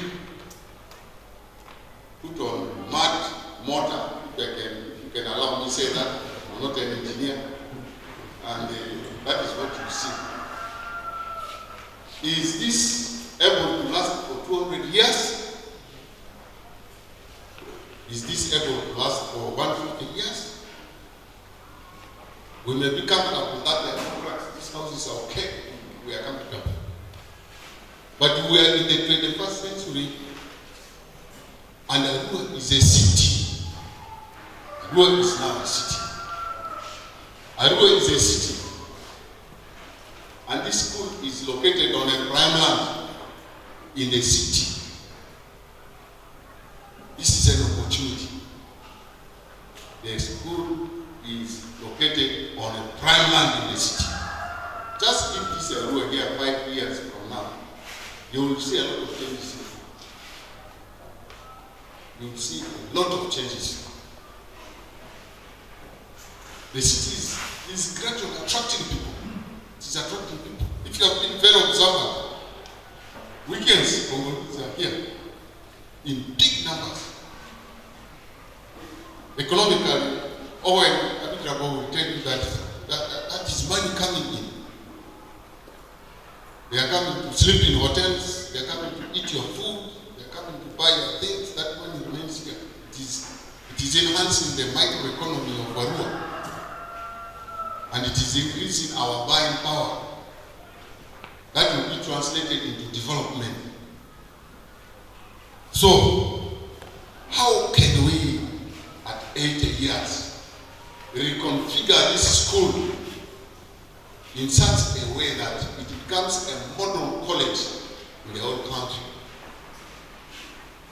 My thoughts are like this. I'm about to end. My thoughts are like this. The current college infrastructure is occupying a lot of land for nothing. A lot of land for nothing. If we are to put a storage house, maybe 4 stories, from here up to the library, want you put all the classrooms in? And what can you do with the rest of the land? Food for thought. We decided to put the football field, the sports fields on the roadside. Because that time Arua was still a municipality. It started as a trading center, town board, municipality, now city. Is it wise to still maintain the football fields on the roadside? Can that roadside land be used to the advantage of the school to enhance the financial strength of the school so that we are able to offer more bursaries to our private students? We have Kampala quarters, Jinja quarters, Intepe quarters.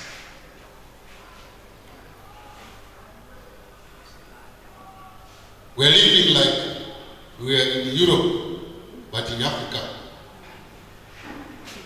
This is a city. All this land is sitting on prime land. Kampala quarter is just this stretch here, up to the roadside. Jinja quarter covers the other side of the roadside, touching the road. Can we think of, in the next 80 years, building a flat for teachers, 4 stories, and it occupies a small piece of land, and the rest of land that is touching the road can be used for commercial purposes. For developing the school, the academic performance you want to see hyper.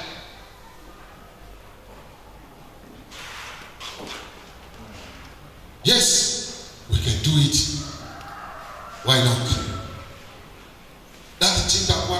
There was a plan for petrol station. Good one. I support that 100%.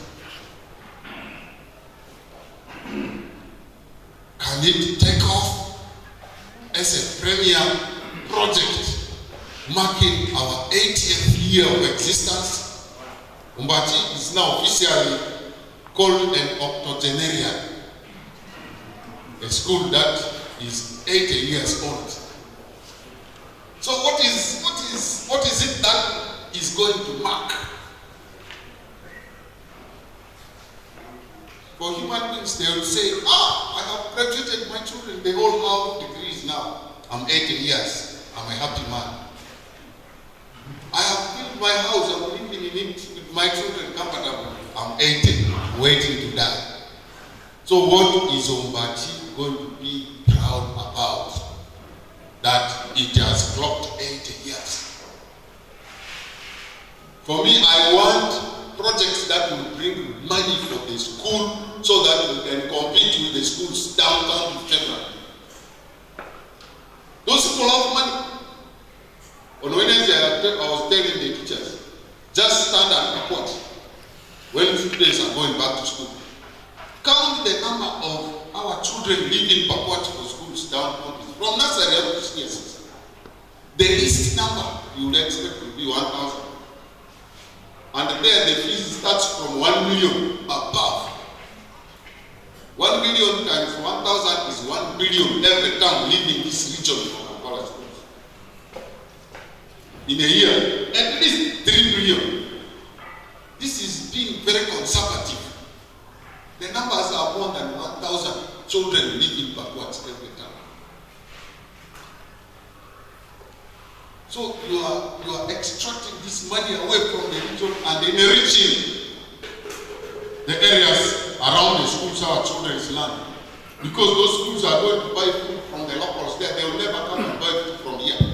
Moreover, we are now importing cassava from Tanzania. Cassava which we eat in here, we importing from Tanzania and from Mali. This was our staple food. And we are giving money away. What is left with us is not poverty. It's poverty. So I'm happy that this has been highlighted. Before I came, we are now many in this crusade. And I'm seriously fighting it. The students here now, I talk about it to them. The formula is there. If they can perform well, helicopters will land here again. Ministers were bringing their children here in helicopters. Now, the peasants in Arua are taking their children in buses. Can we reverse this trend by empowering this school financially, giving ideas of how financially the school can become strong? If the school had a school farm, the feeding would be grossly subsidized. That is what some of the schools down countries do. The milk our students here were complaining about in Tare was brought from the farm. They have cows, Friesian cows. 15 liters per day in the morning and another 15 in the afternoon. 30 liters in a day, one cow. How can you not give milk for the students? And you have 100 of such cows in your farm.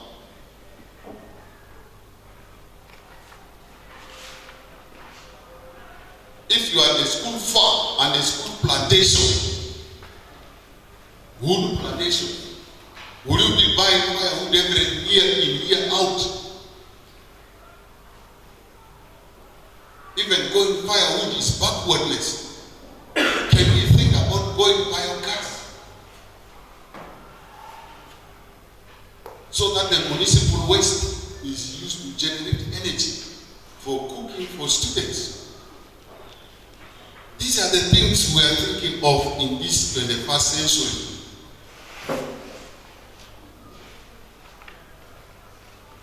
So my dear ladies and gentlemen, those are my thoughts. What I diagnose as a problem is financial leprosy. This financial leprosy should be treated by using the factors of production that we have abundant in this school. I'm not saying that we can achieve this tomorrow, but if we plan, it may not even be him or somebody who comes after him to achieve this holistically. But in a phased manner, this is achievable. This is achievable. I'm telling you, in future, very many offices, very many entities will look for office space up to this point in the city. You already have a central police station here. This is already confidence building in this locality. So people will be secure establishing office space here. So if we build stories without breaking any block here, we go into our storage houses and rent some of these to offices. Don't you think this school will be getting a lot of money from these places?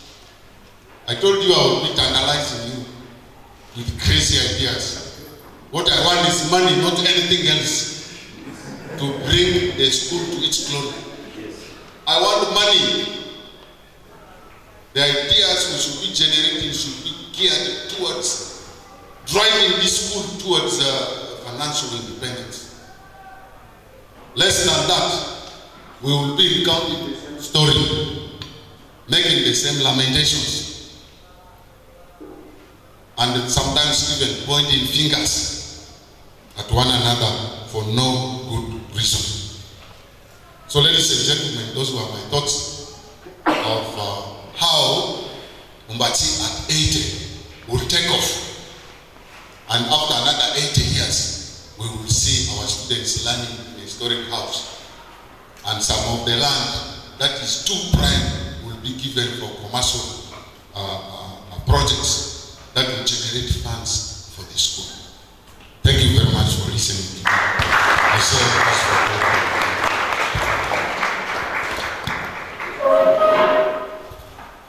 Thank you very much, Professor, for those remarks. I believe we have learned a lot from what you have shared.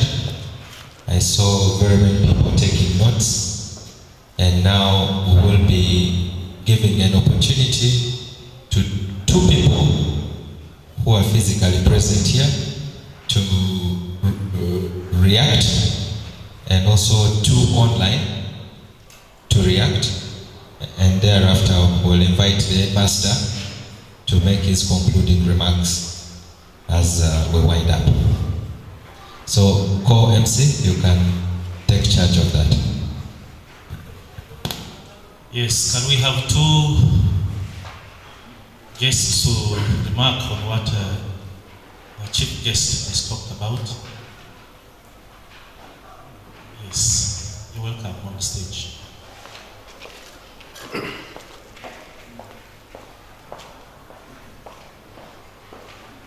Those listening to us from online can also give their comments so that the co-MC can tell us.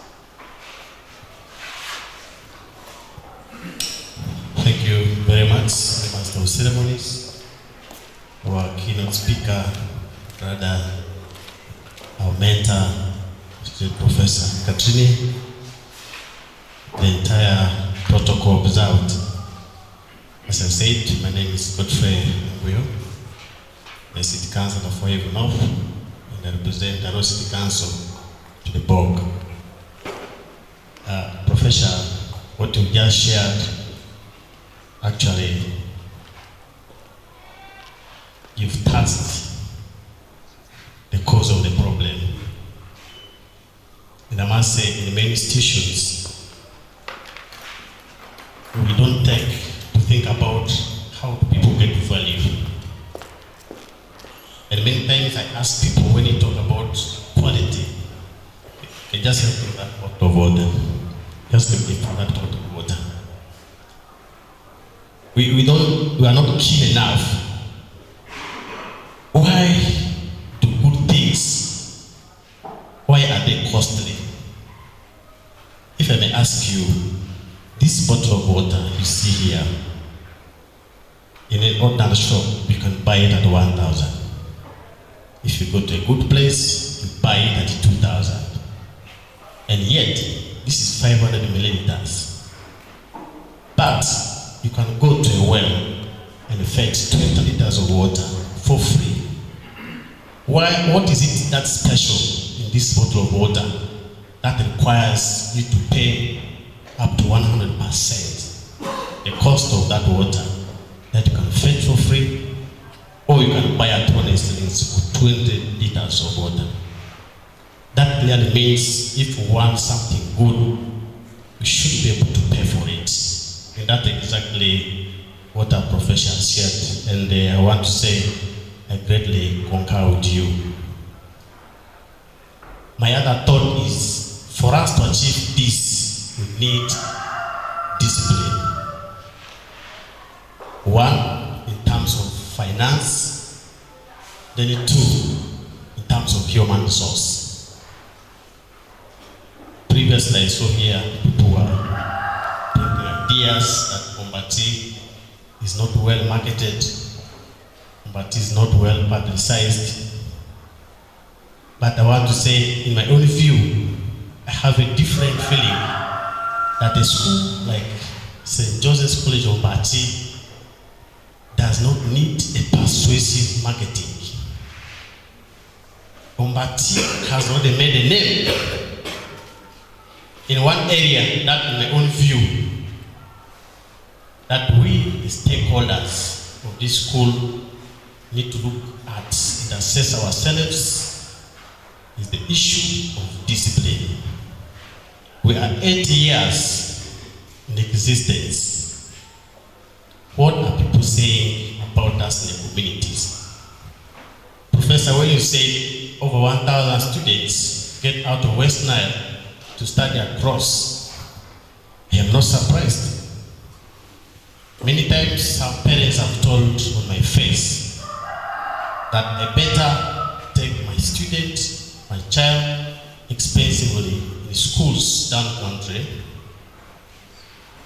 to have a holistic development than to bring a school here in Ombaci where strike is order of the day, where people think to achieve, to solve a problem, they must strike.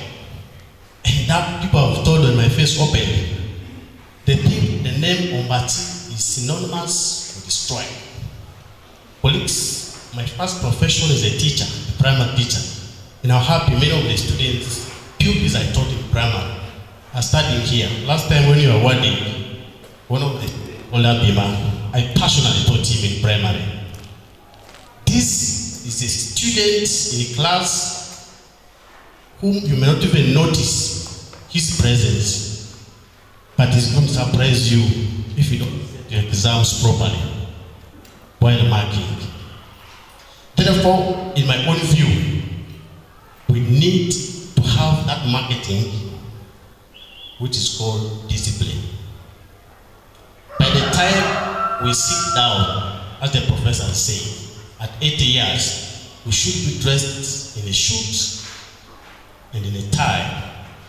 And that comes into holistic development of that child, who should be able to follow the right procedures of addressing his problems, who can be able to work together with the prefects, together with the teachers and the different school administrative systems to have the problems affecting them solved. We are simply mark timing. But when we have that time, that a student who comes out of St. John's College Ombaci goes to the university, and Ombaci's level of discipline has improved. A lecturer at the university is there, from Akere University Business School. Even at workplaces, people want to know, where have you come from? Ombaci. This one is going to organize the fellow staff here. At the end of it all, why do you study? When you finish senior 4, you finish senior 6, you go to do trainings and get employed. But when people begin to become scared of where you started from, it leaves a lot to be desired.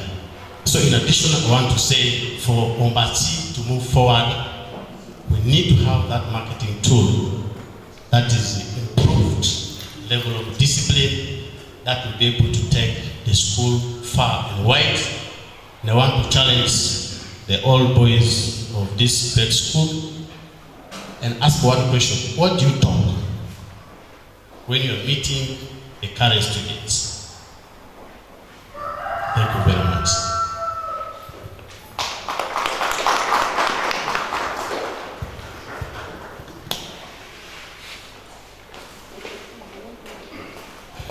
The two who are going to participate online, please raise your hand so that we recognize you and we'll give you a chance to speak.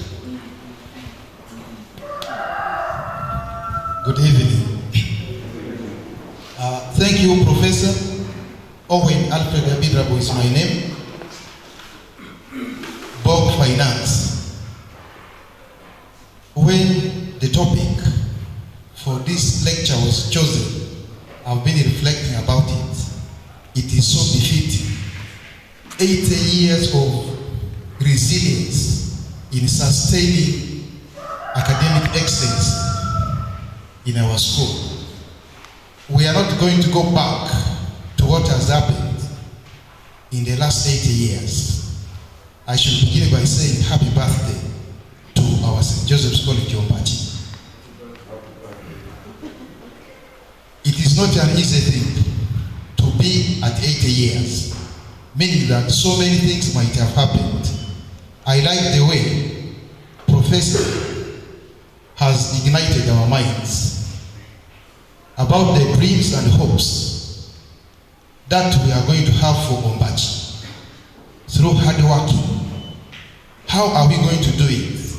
It turns so much into the area for which I am serving in Ombaci, the area of finance. That how are we going to look at the finances of Ombaci from now and years to come? We have students who are yet to come, the young generation. It is the generation whose future we have to put right. So how are we going to do it? Do we still continue to rely on the same sources of revenue that we have?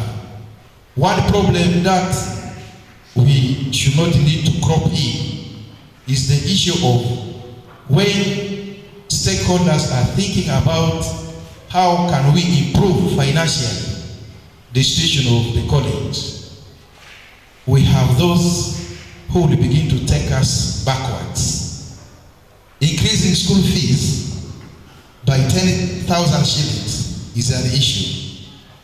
People to identify areas where we can raise finances, people do not want to talk about. I want to thank you for the issues that you have raised.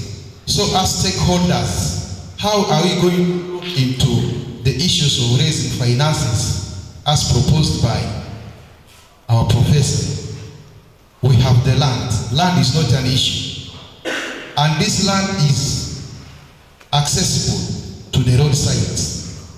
So how do you make use of this? And all the investments that we have in the land are scattered. Can we begin to grow vertically and make use of the excess land?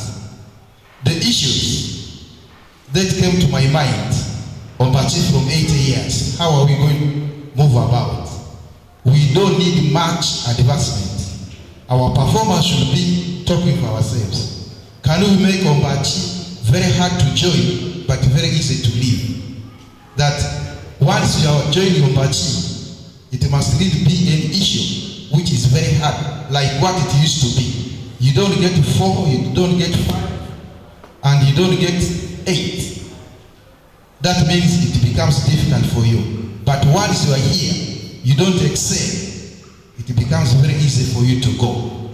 We don't need to facelift only the infrastructures. How do we facelift our students? How do we facelift the teachers? How do we facelift the other stakeholders? How can stakeholders come in and contribute positively to the issues of the college? We also have the local media. We now have so many televisions around, and we have our own students here.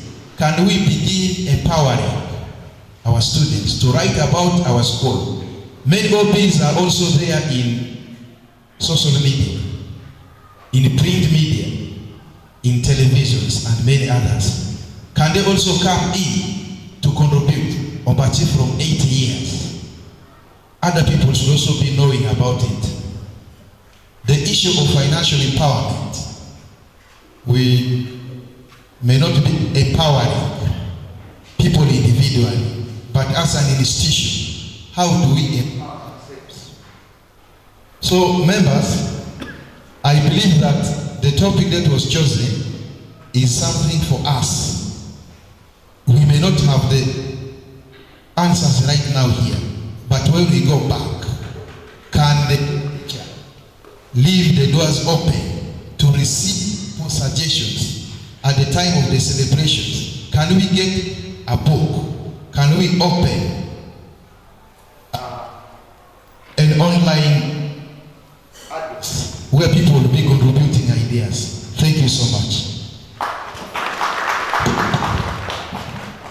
Thank you. I want to give the opportunity to any 2 colleagues online to say 1 or 2 things. I can see online Engineer Patrick Okuni. I don't know if you want to say something. I also see Dr. Oponje John, who is also joining us online. In addition, I have Dr. Sam Andema. So anyone who is interested in making a comment, please raise your hand and we'll give you the platform to speak.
There?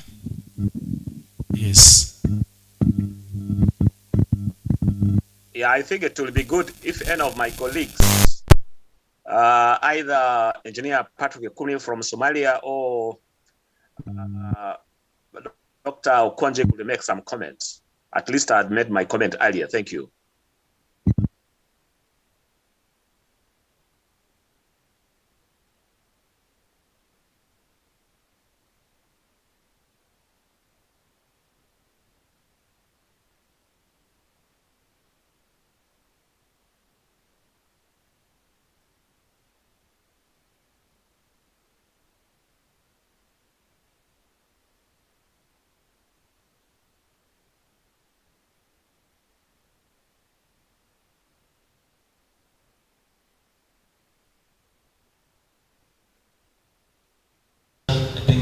first time to hear about business from you.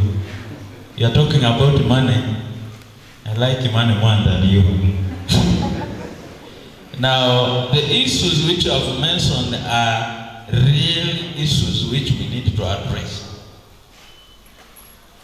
The competition we have entered in the current generation is all about money. And how much money you have, it will be how much it will do you a lot of work. But there are challenges. I'm a businessman. People want to invest where there is peace. There is security. And they need that guarantee. The biggest challenge we have in Ombaci is the image of the school outside. You can advise, you can guide us. We can have the storage building, we have rentals, we can have whatever we have. But one day, you find all those assets might go to flame. Now, who is that investor who would wish to invest in a land where you cannot guarantee security?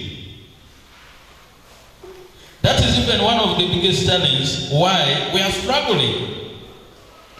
We would be able to raise money from the students. Those people who are taking their children to Kampala would be able to bring these children here and we even charge them 2 million. But they don't have a guarantee that whether my child will finish here or not. Even as I'm talking now, those whose children are here are even worried whether their children will finish here. So this is a very negative campaign which is going around. I must talk the fact. And some of you might have heard about it. Those are realities which we need to address in life. That's the biggest challenge we are facing here. Now, to address that, I am thinking it is not only the students, not the administrators, not the parents, but we must come together as the stakeholders of the school and first start with the image of the school. When the image of the place is okay, opportunities will just come in. But there is one common thing with marketing. I always discourage people from marketing there where you need to go to the radio, you need to advertise your products on the roadside, what no. But the best marketing, I always tell people is how did you treat the customer before you when you are serving him or her? Because it is this very person whom you have treated well who will do the best marketing outside there with the experience. Because you will tell the neighbors, me, I have been there. Those people are good. They treat people okay. They are caring. But now, if you are that kind of person who just want to talk image, but practical on the ground, you are not practicing good image, I think we have challenges there. There is also issue of the population impact on us. These days we have scarce resources. Everybody is struggling. There was a time even when our population reached close to 1,000, I was asking my head teacher, don't you think we are teaching 3 schools in one? Senior 1, Tire. Senior 2, Tire. Senior 3, Tire. Senior 4, Tire. Senior 5, Tire. Senior 6, Tire. Now all Tire.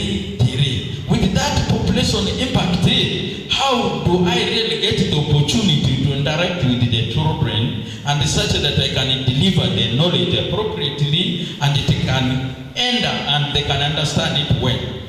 You see? So the resources have remained and the number of teachers have remained, but each day you find each year the number of the student is growing, but the number of the teachers are not growing. So those are again some of the challenges we need to address. There's this thing many people call children's rights. Every time, always here in radios, they talk about children's rights. But see, when are we going to start campaigning about children's roles? Nobody's talking about the roles of the children, but only rights. The children have only rights, they don't have roles. So now, a child finishes a school, you are talking about those days. Yes, those days the child can finish a school. If it is a kiosk, the child will come in and join. If it is a shop, the child will come in and join. But where is that culture now? Now our children from nursery is in boarding, primary is boarding, secondary is boarding, university is boarding. What the child knows is after all the stages of education in life, the next thing is a job. There is nothing the child can do. And he begins to abuse everything which the parents used to struggle and educate him up to that level. And even I need to challenge you a bit, because like in Muni University and other universities, there was a time they called me to move to address the freshers. They were saying for us in the street there, we are making money. But those guys who finish university, BBA, what, they are unable to start even a very small thing. But I told them it is easy. The universities train people for job. Universities, these schools, where business schools, their main job is to train employees, not employers. At the end of the day, you find a professor can send you a student who has done entrepreneurship. Professor is sending you to banks, to local government, to everywhere, do internship. Yet the same professor has taught you how to start a business, how to get a capital, how to market a business, and how do you send this child into bank, which is a already started business, and you don't even want this child to go and start a business because he has the knowledge. You see? And even I was telling them, if I will get opportunity in future to reach those levels where I can be involved in making policies of trainings, business schools, your interns will be go home for 3 months, start a business, we are going to award you the marks in that business you have started. Because we have taught you where to get capital, then how to make records, then how to manage businesses. Why should we send you to the local government? And that's where we have a lot of challenges where we are now training employees but not employers. Now where is the school for employers? It is in the street where I came from, because me I was selling eggs. Now the students move with the cassava, they move with the eggs, they move with the bananas. Those are the employers. Tomorrow we are going to hear that the owner of the bus, the owner of this flat, the owner of that. That is the school. Now what do we do? Meaning, even if our children are in university, they need also that education of ours in the street, how to survive. And we need now to integrate the university learning to the street learning, such that the children don't come to look for job. You see? So we need to get employers also from the universities. Even you are talking about the business and so on. I'm telling you, it is absurd. I don't know how many of your lecturers and so on, they have businesses. But there was a time when I was in Morris, I told them I'm coming to do a course here one day. But if you, who is going to teach me entrepreneurship, and you don't have a small kiosk to run, then I will disown you. I'm not going to listen to you because you are a defeated person. So I am very sorry. My presentation was not my time to talk long. But I will get a day where I can share issues concerning business. The moment you mention money, I need that topic very much. It is my topic. Thank you so much, Professor. Thank you so much, ladies and gentlemen. Ladies and gentlemen, we have come to the end of our function today. And I'm going to invite our head teacher to give closing remarks. And after here, we will invite PTA chairperson again, pray over the water which has been brought near us, and our reception will give us direction of what's happening.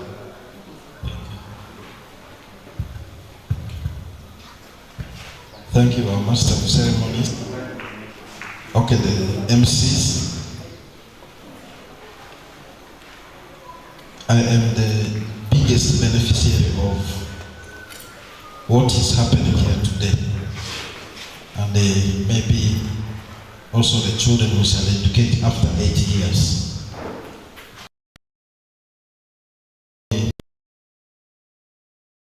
Messages of appreciation to our presenter. I want to sincerely thank you for squeezing your time.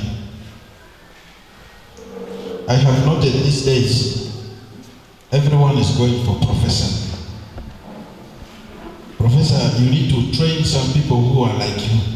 Otherwise, ulcers, you will become a friend of ulcers. Everyone wants. That means at the university there, you need to start training. You also need to start training us. So that when there are errors, you say, the headmaster of Ombaci is also a good speaker. He will take him. And they will be glad. So I want to say we are grateful for your insights. And all the things spoken here, some of them, it had never come in our minds. Because in Ombaci, what do you think about our finances? It is the school fees, it is donations. We run after the students, after we run after the parents, the governments, and there's nothing. We've been moving in circles. In our master plan, the whole of Ginger Quarters is commercial. So that means, I did not talk about our master plan.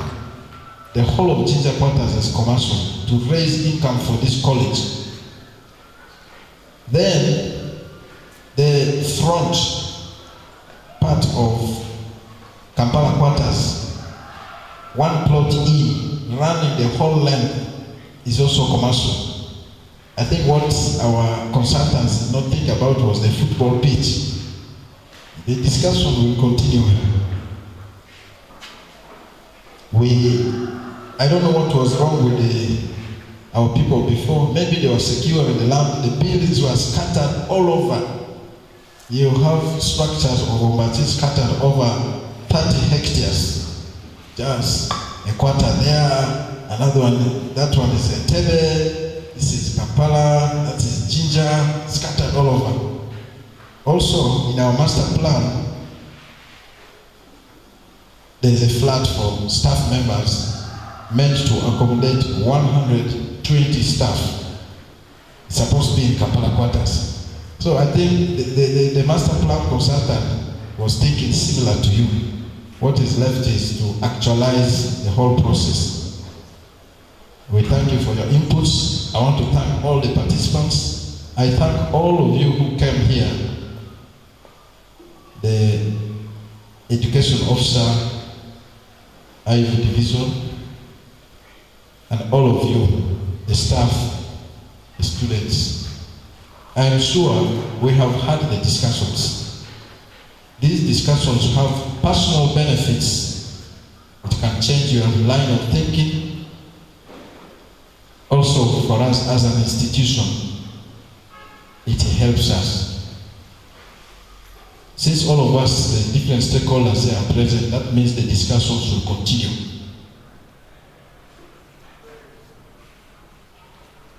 For me, as the caller of this public lecture, in my own opinion, the purpose for which it was called has been achieved. The purpose has been achieved.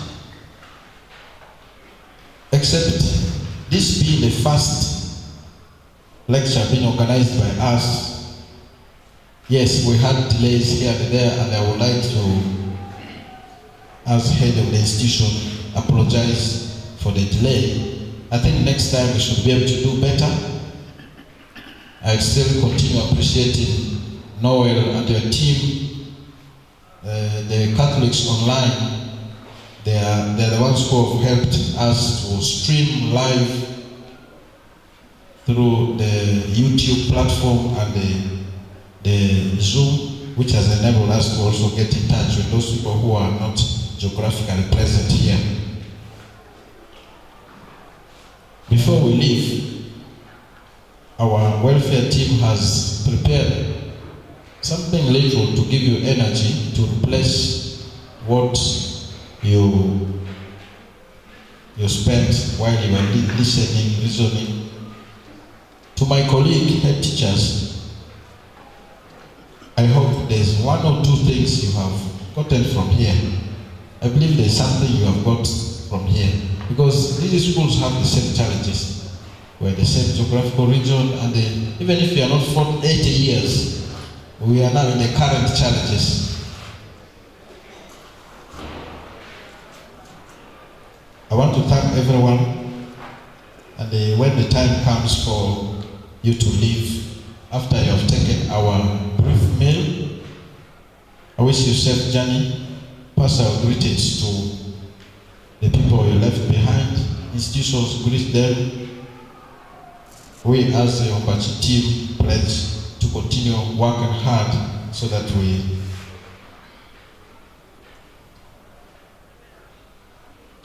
can continue improving.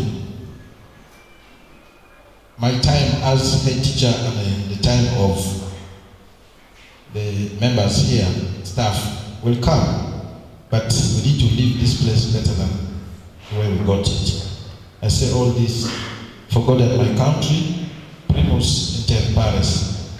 And I have just been informed by Professor that Professor William Worodria is an old boy, has been appointed Senate member of Muni University. The old boys can congratulate him on the platforms. Thank you very much. I want to hand over to the Master of Ceremonies, who can then, I think, invite the appropriate person to lead what comes next. Thank you, head teacher, those remarks. Ladies and gentlemen, in front of us, this table, and we shall all partake from it. We shall start with our chief guest, and other invited guests, and the teachers will follow. The students, you know where your main table has been put, go there. There's plenty.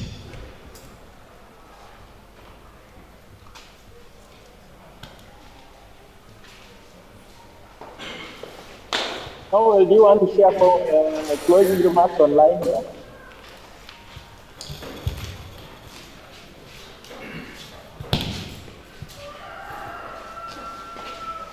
Lord our God, we thank you very much for this day.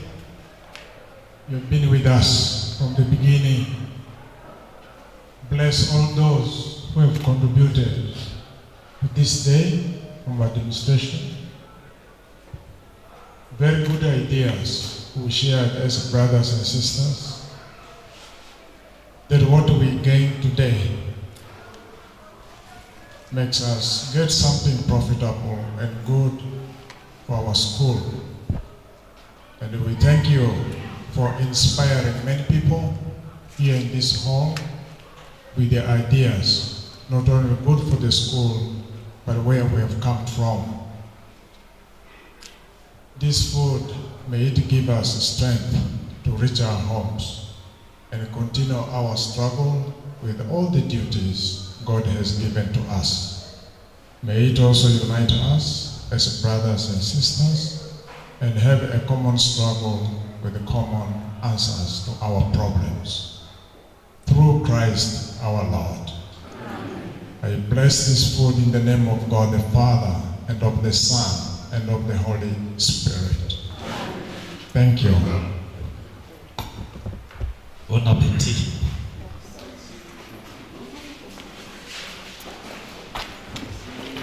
Those following us online, we would like to thank you for participating, and we hope we can continue with these discussions from here.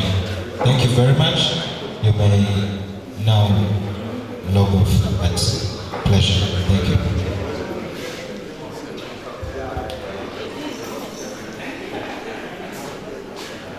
Colleagues, bye-bye for now. We can now close our line.